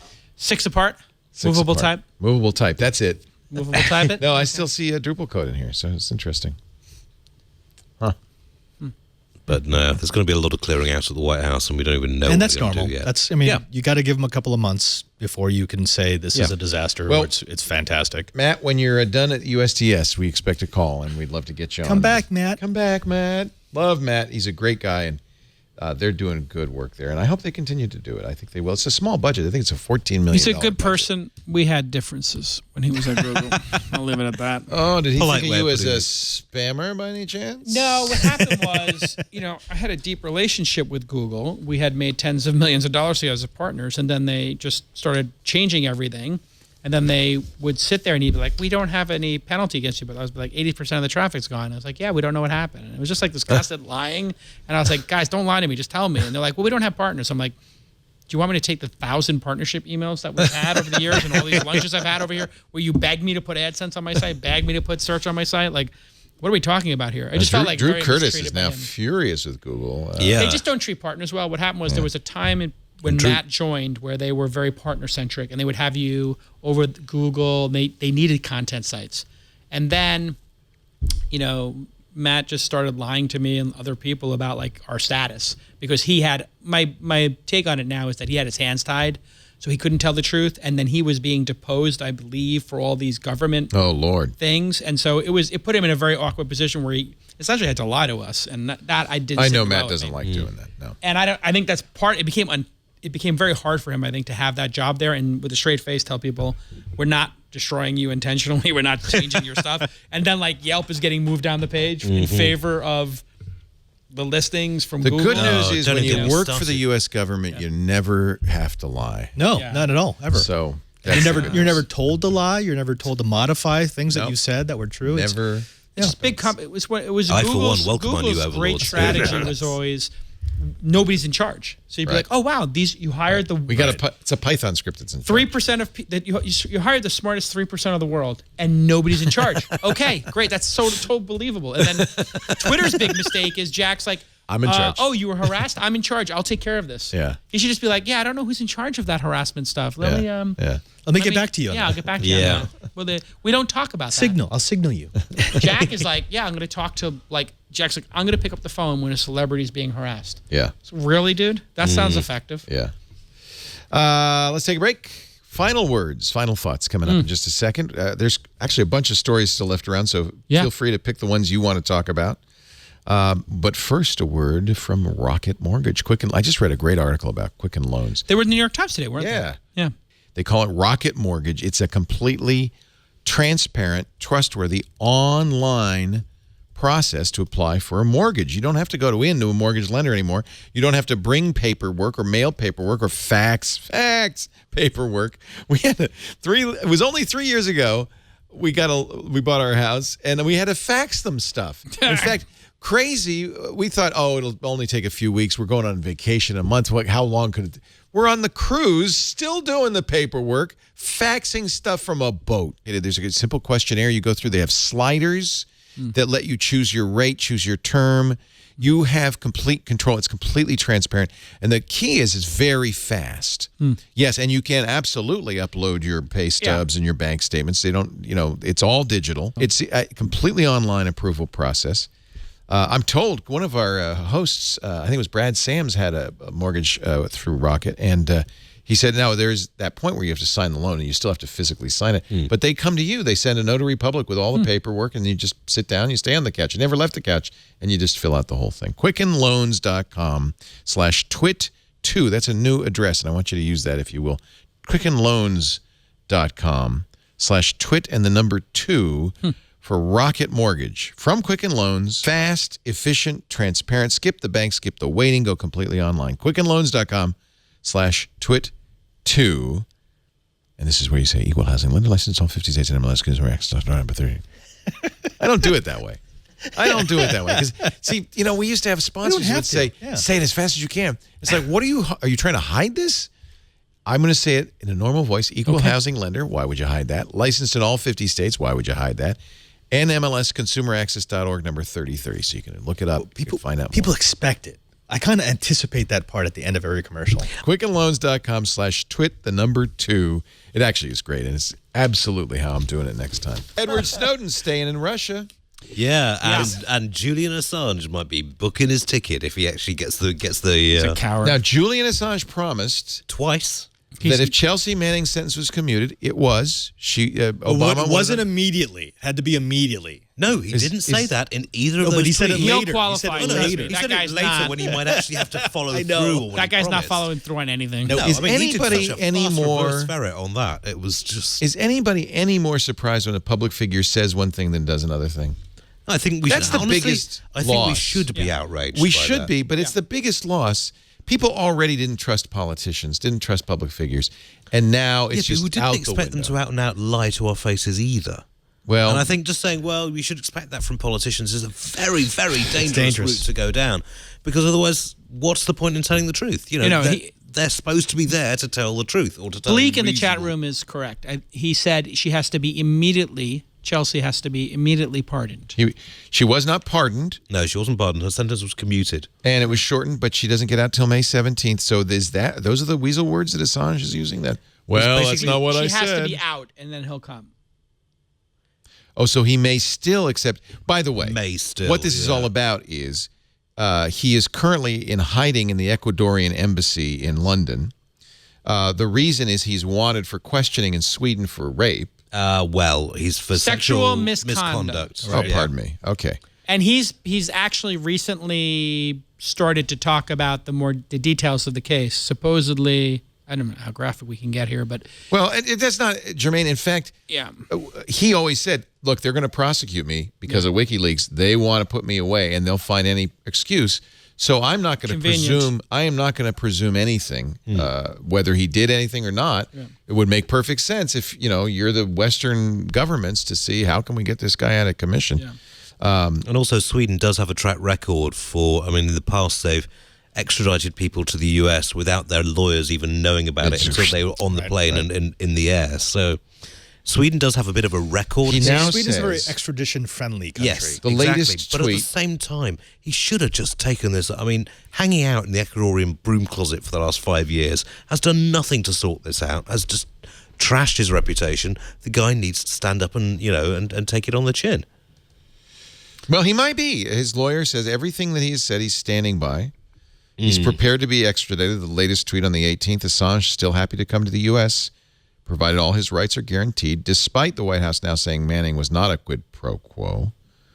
Well, we'll see. We'll see. What do people think generally about Chelsea Manning being The argument is she served 7 years, and that is very commonly the length of time for the crime she committed. That the 35, or was it 45? 35 years. 35-year sentence was egregious and overly long. Sure. I mean, and to be so fair, she did get 112 days knocked off because the judge determined that forcing her to stand upright and naked from 5 a.m. until 10 p.m. every day constituted an unreasonable way to go about things. So it was a bit of a witch hunt, in other words. Absolutely.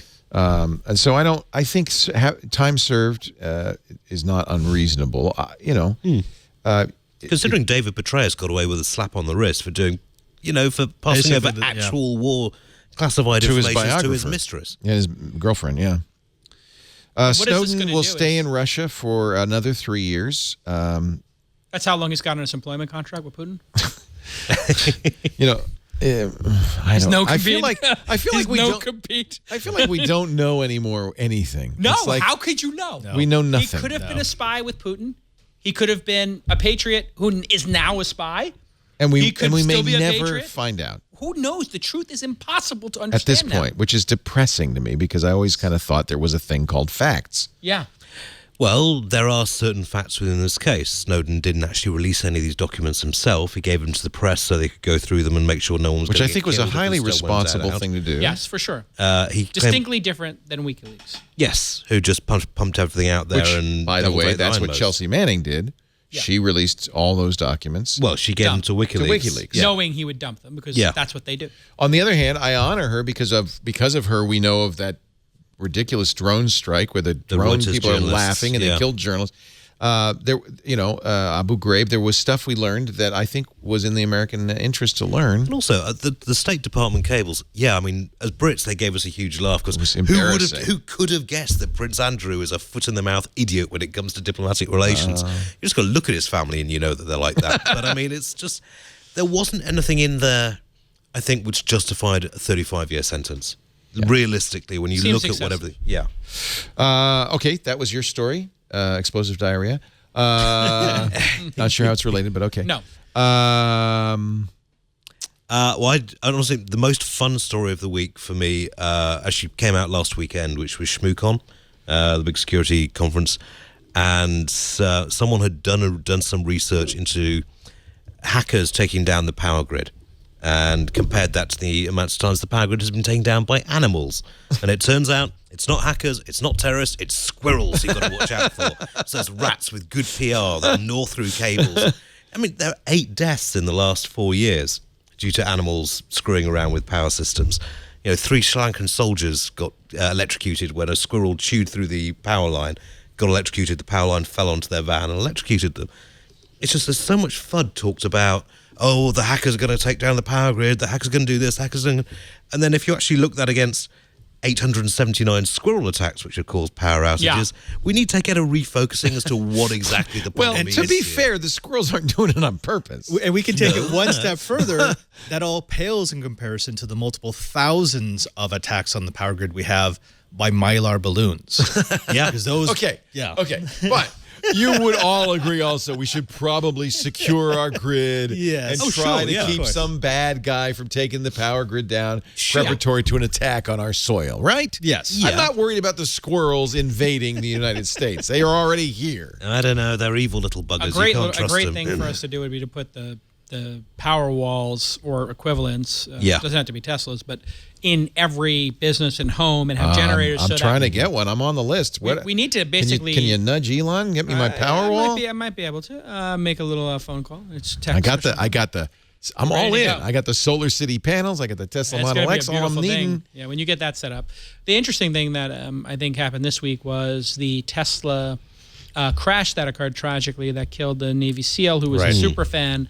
The results of that investigation came out from the NTSB, right? Yeah. And they NHTSA. NHTSA. Okay. Yeah, they're the Highway Traffic That's Safety. the Highway Traffic and Safety Administration. And they basically, essentially said this person had 7 seconds and it wasn't Tesla's fault. But the autopilot was on. The autopilot was on. But the person guy wasn't paying attention. He wasn't using it as an assistive driving Exactly. technology. The person had abdicated and was doing level 4 which and 11 you are not tool supposed device, to do. which you're not supposed to do. do. But the interesting thing that they found was they looked at since the Tesla was released, the autopilot was released, it was a 40% drop in crashes. So what's very interesting about connected cars and all the data is that now Tesla can definitively know, hey, we put in autopilot, what happened to crashes? Oh, we tweaked the software, what happened to crashes? They have a feedback loop that's never existed before. And they're pushing updates, as you know, every couple of months and a major one every year or year and a half. And already, after auto steer, which is just one of many features that keeps you in the lane, it is scary how well it keeps you in the lane. It is unbelievably, it's uncanny, and it's only in version 1.0. So I think that they're going to continue to drop 40% a year until we get to the point where people in Teslas just are not getting in accidents. And it's all about data. That's why Intel dropped $250 million in autonomous car technology, because the more data that they can get of the fraction of the terabytes of data that are generated per car per day, that allows them to design a better model for how traffic flows. And we've only just started to touch on what you can do if you get a sensor-equipped car and a decent sharing of data. It's going to make Waze look like, you know, sort of scribbling on clay Imagine tablets. you had 1 million drivers in 500 cities. You can monitor traffic in like real Uber time. Does. Yeah. I mean, they have 1 million drivers in 500 cities or something to that effect, and they just hired the head of Google Search, who had retired. Amit was retired, and he came out of retirement, and this is a person who doesn't need to work to become... Sunit, what's his name? Amit Singhal. Singhal, yeah. He came out of retirement. He was giving all his money away. Well, it's weird because we talked about, you know, his retirement letter. He wanted to spend more time with his family. It looked like he was legitimately just leaving. He was done. The business. Yeah.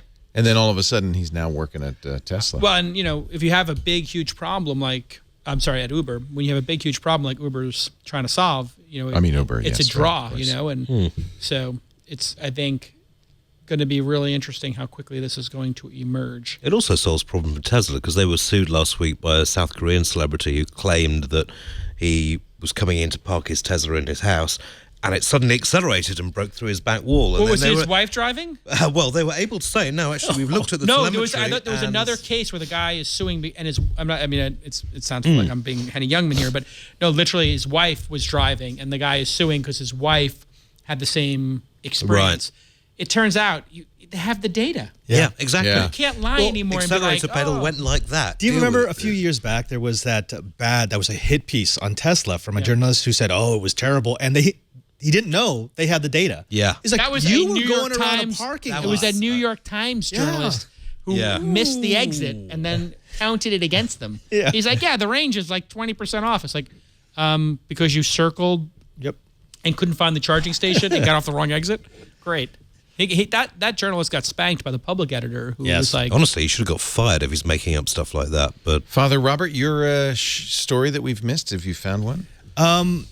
I didn't know we were doing that. All right, you haven't done your homework. What about that's Silence? okay. What about the I'll give you- Jesuit film Silence by Marty Scorsese? Is what it did you good? say? Have you seen it? I saw it when I was in Rome. It was a he saw very it. fun Special. little crowd. It was well, Martin Scorsese came over to Rome and he showed it to a bunch of bishops and All right, priests. And as good as The Mission or better? I love The Mission. I mean, The Mission has a special place in my heart. One of my top five. Definitely one of my top fives. But Silence is about a couple of Jesuit priests in Japan. It's from a in book. the 17th century. Yes. And where the Jesuits are being, all Catholics are being persecuted by the Japanese, slaughtered by the Japanese emperor who wants to get the Christians out of Japan. The book, it was an incredibly faithful adaptation of the book. But imagine if you could stop the torture, the horrible, horrible torture, by doing something that on the outside seems incredibly insignificant, but you're not willing to sacrifice punching a your Nazi? personal integrity. No, just you know, as simply as saying, like saying, hey, Leo, you know what? I'll stop stabbing you in the stomach if you just say no. Right. And you decide that that's not worth it. You won't do it. And at the end, you do. And there's the great moral dilemma. There's a huge moral dilemma. It's a beautiful story. It's incredibly well done. It's going to do horribly at the theater because it was in the It's middle going of to the clean up release. at the awards. It's going to clean up at the awards. All I want to know is how does the Pope like his popcorn? He actually doesn't eat popcorn. Okay. But he really, really, really likes fruit. You see, I'm curious This about Pope this. is on a tear, huh?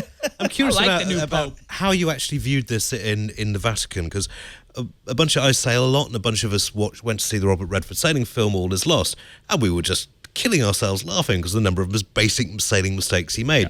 Is it the same in this film from watching it from a religious perspective? Just like he's wearing his chasuble backwards. Exactly. Well, no, because remember this was an audience of Jesuits, right?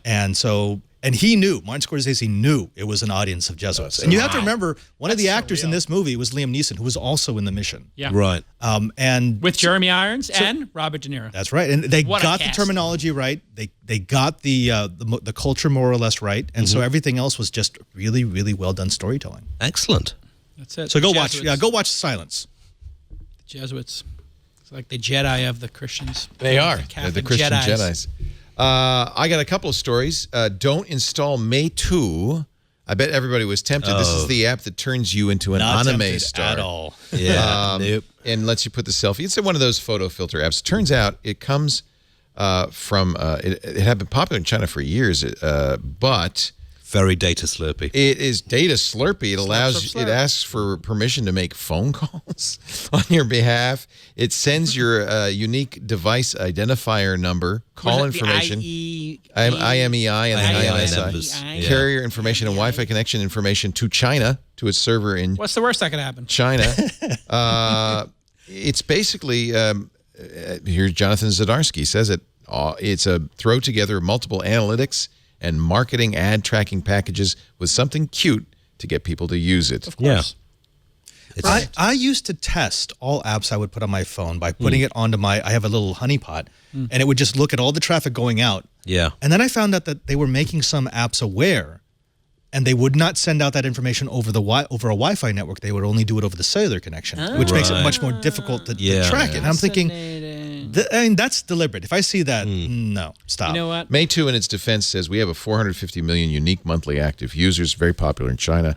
We take their privacy very seriously. We do not sell user data. Yeah, that's like McDonald's being like, we have 1 billion customers. Trust us. We're going to do it. What's in their best interest. Right. Yeah. Like, it doesn't really matter that you have a lot of people eating Mirai apple botnet. pies. We have millions of people on our Mirai botnet, and we would never do anything wrong with it. Millions of people's information compromised. We're concerned Trust that you're us. selling our information. You don't understand. We just really want to. It's also like if That's I basically went what the into my answer iPhone settings for location usage, which I keep off by default. I only turn it on when I have to use it.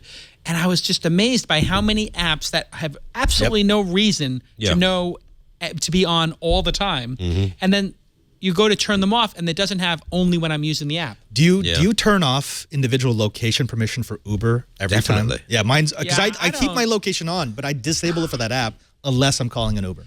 Yeah, I can. Why? Because they track it. Yeah, they do. collect it. They track it they just started tracking for 30 seconds after you got out to figure out if you're getting out here, are you going to this other building? And maybe they didn't communicate perfectly, but yeah, listen, I'm on the inside of a lot of these companies. Like, they usually don't have nefarious intent. Right. No. But what happens is I'll tell you the one exception to that, which is the people who have advertising-based businesses. Right. Because they do have nefarious content. They want to know everything about you, and they're outing gay people and other things. By knowing stuff about you, they can basically predict and then sell you to people. And those are the people, whether it's Facebook or Google, they really don't have your best interests at heart. It seems to be a great place for me to do another ad. But I don't know anything about you. It's not like everybody listening is having their MAC address sent to. No. an We do, advertiser. We're overstepping. We have to pull that industry back. That's why I like our model. Yeah. We don't know anything about you, and I always worry because there's always a move among the podcasters and more among the advertising bureau to somehow track podcast listeners with special apps and stuff, and it scares me. I don't want to see ad tech. That's Apple's, I guess, great position is, hey, listen, we make enough off the hardware, we don't need to be up in your business. And if your phone becomes part of some government investigation, we're not going to let them crack it. And I'm okay with selling a little bit of my privacy for some convenience. Like with the Uber app, I completely believe it's not for nefarious reasons. I'm sure that information does come in handy. It helps them to build a better product. They want you to take more Ubers. The agreement was you can use this information for this particular thing. Yeah. And that's what I'm selling to you. If you want more, you have to give me something else. It's a contract here. You see, this is one of the things I like about Android is that when you download the app, you do get that warning it tells you screen what it's going to saying, unfortunately, so many people, they just hit Yes. Fine. It's the EULA problem from the Windows days. I was at the Women's March yesterday, and it was a candlelit march down Market Street, and I didn't bring a candle, so I thought, okay, I'm in San Francisco, get the Candle app. First candle app I tried to download, it wanted my phone location, my contacts, my GPS location. You're like, Please it's give an us your animated PIN number. picture of a candle. Why on earth would I give you this? So Well, take a it's been guess. cancelled. Our last story, actually just breaking now, is that United Airlines has grounded all domestic flights, apparently due to a computer outage. U.S. officials told NBC News that the Aircraft Communications Addressing and Reporting System, or ACARS, was having issues with low bandwidth. Ooh. No further explanation immediately available. That's Like Okay. what was the Millennium Fear? Y2K. Y2K. It's Y2K. Don't worry about it. It's just Y2K? Y2K. Just I mean, that's 15 not years the later. internet. That's a private data link system. Yeah. And let's hope it's just something broke. Yeah. Maybe it's Squirrels. Well, I mean, if it's just one probably airline, Squirrels. I'm gonna guess pigeon. It's Squirrels. I'm going I have with my the money Mylar on balloons. Mylar. A pigeon, Mylar a pigeon balloons. holding a squirrel holding a Mylar balloon.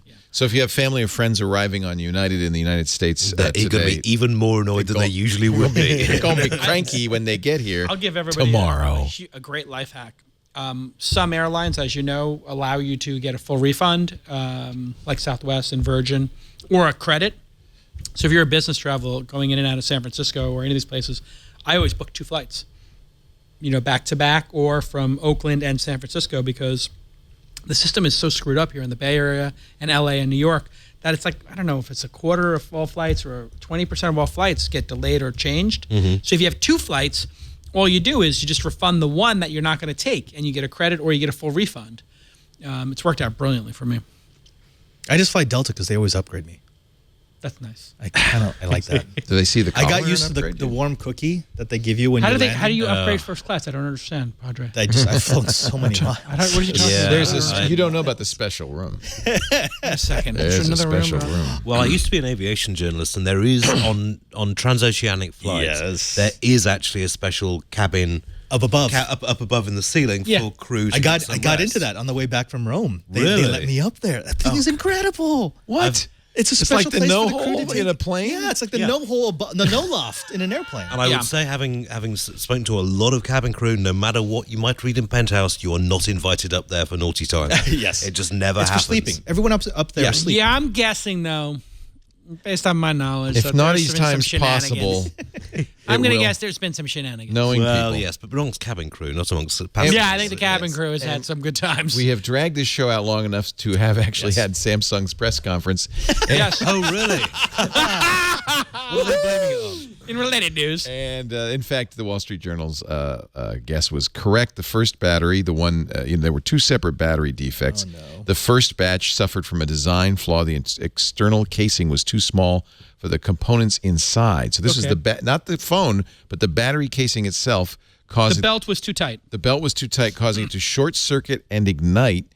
Then the replacement battery, which came from another supplier, didn't have that problem. But in a rush to pump out enough batteries for the replacement units, they introduced a manufacturing defect that ended up doing the same thing. Oh, good grief. So there were really 2 different problems. And remember, Samsung When it quickly rains, it moved to pours. replace them, rushed replacements out within a week or 2. Yeah. And those replacements then caught on fire. Yeah, that was great. That That was the kiss of not. death. Well, and then when yeah. you got on your Southwest flight, they said, does anybody have a Galaxy Oh. S7? If so, the pilot would like to speak to you. Like, literally, that's how they said it on one flight. I was like, wow, what a great ringing endorsement. Yeah. Yeah. If you have an S7, please come to the front of the plane to be admonished by the pilot. There was a panic on one flight because They put up the Wi-Fi router? Yeah, their Wi-Fi router was down as a Galaxy. The guy got arrested. The guy actually said to the cabin crew, just like, you need to see this. Somebody's got one. And they just threatened He to. arrested the created, guy? created a Wi-Fi access point called they catch Galaxy him? Note 7. 'Cause They he figured was an out who idiot. it was. They arrested him for bomb threat. Yeah. How did they figure out who it was? Just turn off your phone, idiot. Yeah, no, but this guy really wasn't. It just. Stupid people. Yeah. He probably stood up and said, that was me. Yeah. Well, I mean, they People were are dumb. threatening to land the plane in Nebraska and strip search everyone. I mean, Really? Yeah. I mean, they were that serious about it. Although, look, because listen. a lot of pilots, the worst fear you have is an in-flight fire. I mean, Sure. barring Yeah. a sudden reduction in the number of wings or an explosive loss of cabin pressure. But I mean, the really big one is a fire. when somebody you're Yeah, have wing a reduction fun is time in there. definitely above the fire. No hole. Because if you've got to get down 30,000 feet in a hurry and you've got a fire on board, you're toast. quite literally, but Yeah. I mean, that's their big fear, and that's why they've been so keen to make sure that none of these phones get on. Samsung has a process to eliminate this in future. The first battery, they would have actually had to do an X-ray to find the problem.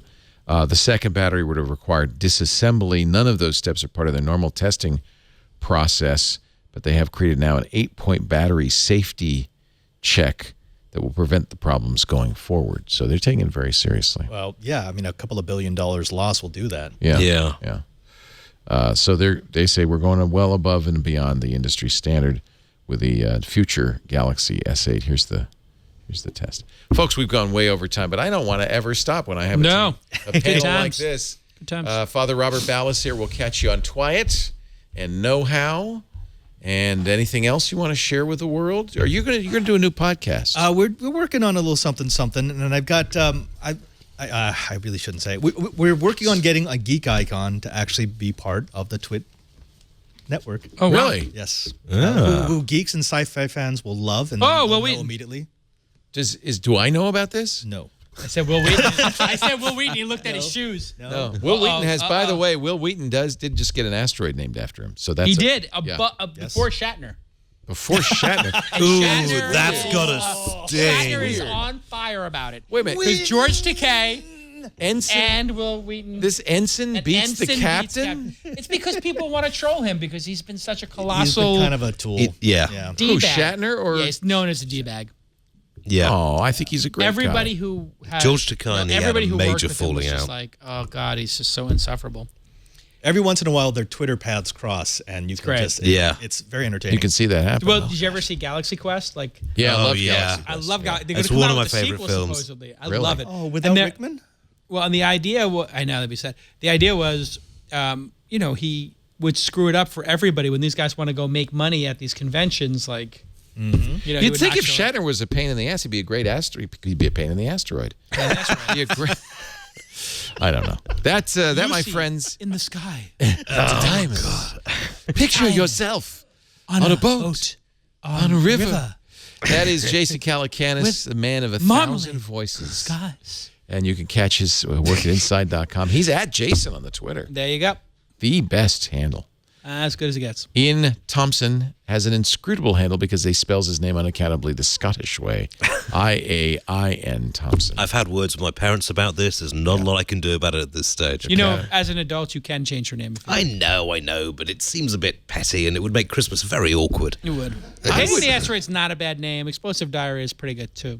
Somehow I don't think the Reg is going to be really happy if I sign my articles on by Explosive Diary. No, I'm talking about the show name. Right. Register.co.uk. Bangers and Before mash. we go, though, Bangers and mash. I would love to have you read the inaugural poem written for Donald Trump by a Scotsman. Oh, no. I saw this. Oh, yeah. Can you speak Come that on. in You've Scots? heard my accent. I'm about as Scottish as the Duke of Edinburgh. in Well, terms maybe of I should do upbringing. it.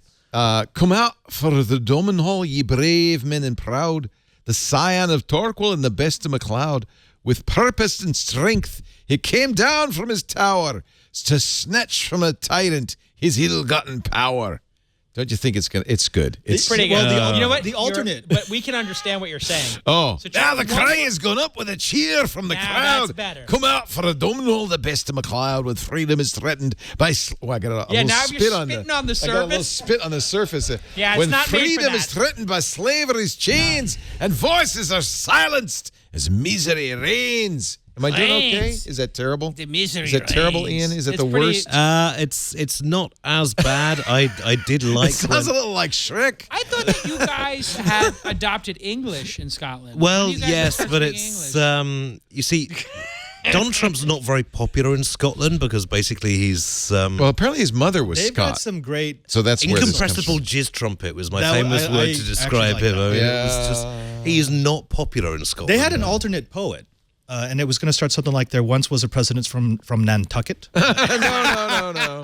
No. Find it. Yeah. Spit on the surface. That's going to end well. Please don't spit on the surface. Ladies and gentlemen, I think I've plugged everyone. I think I've thanked you all. I will remind you, we are doing our Twit survey. We do this once a year. We don't collect personal information about you. It helps us tune the programming and let the advertisers know who's listening Anonymously. Anonymously. It's very easy. Yeah, this is far better than the kind of stuff that all other people do. We're not trying to get information about you personally. Twit.tv/survey. It will only take a couple of minutes. We've shortened it considerably as well. It helps to know what the demographics are. Yeah. What do you plan on buying in the next year? Yeah, that kind of thing. I love that one. And it also helps us with planning for the shows because apparently Father Robert has plans I didn't even know about. Absolutely. William Shatner. The dog's bollocks. If one of the questions is who's your favorite what is it, science fiction character? One of my favorite science fiction character, recent science fiction. Who is one of your favorites? Don't no guessing. I don't want to know. Recent sci-fi character. Is it female or male? Male. Get up and walk ye free, all ye brave men and proud. Recent. Brave. Robbed of your manhood, of Not might Nathan that Phillip. you might lay down and die. TV or film? Yes. Another twit Wow. is in the can. Thank you, everybody. Nicely done. Nicely done. This show's gone on for so long that the chat room is now suggesting. So bad. It is unbelievable. They're now suggesting stories that we did at the beginning of the show. Hey, did you do the story on Ian McKellen? Yes, we did.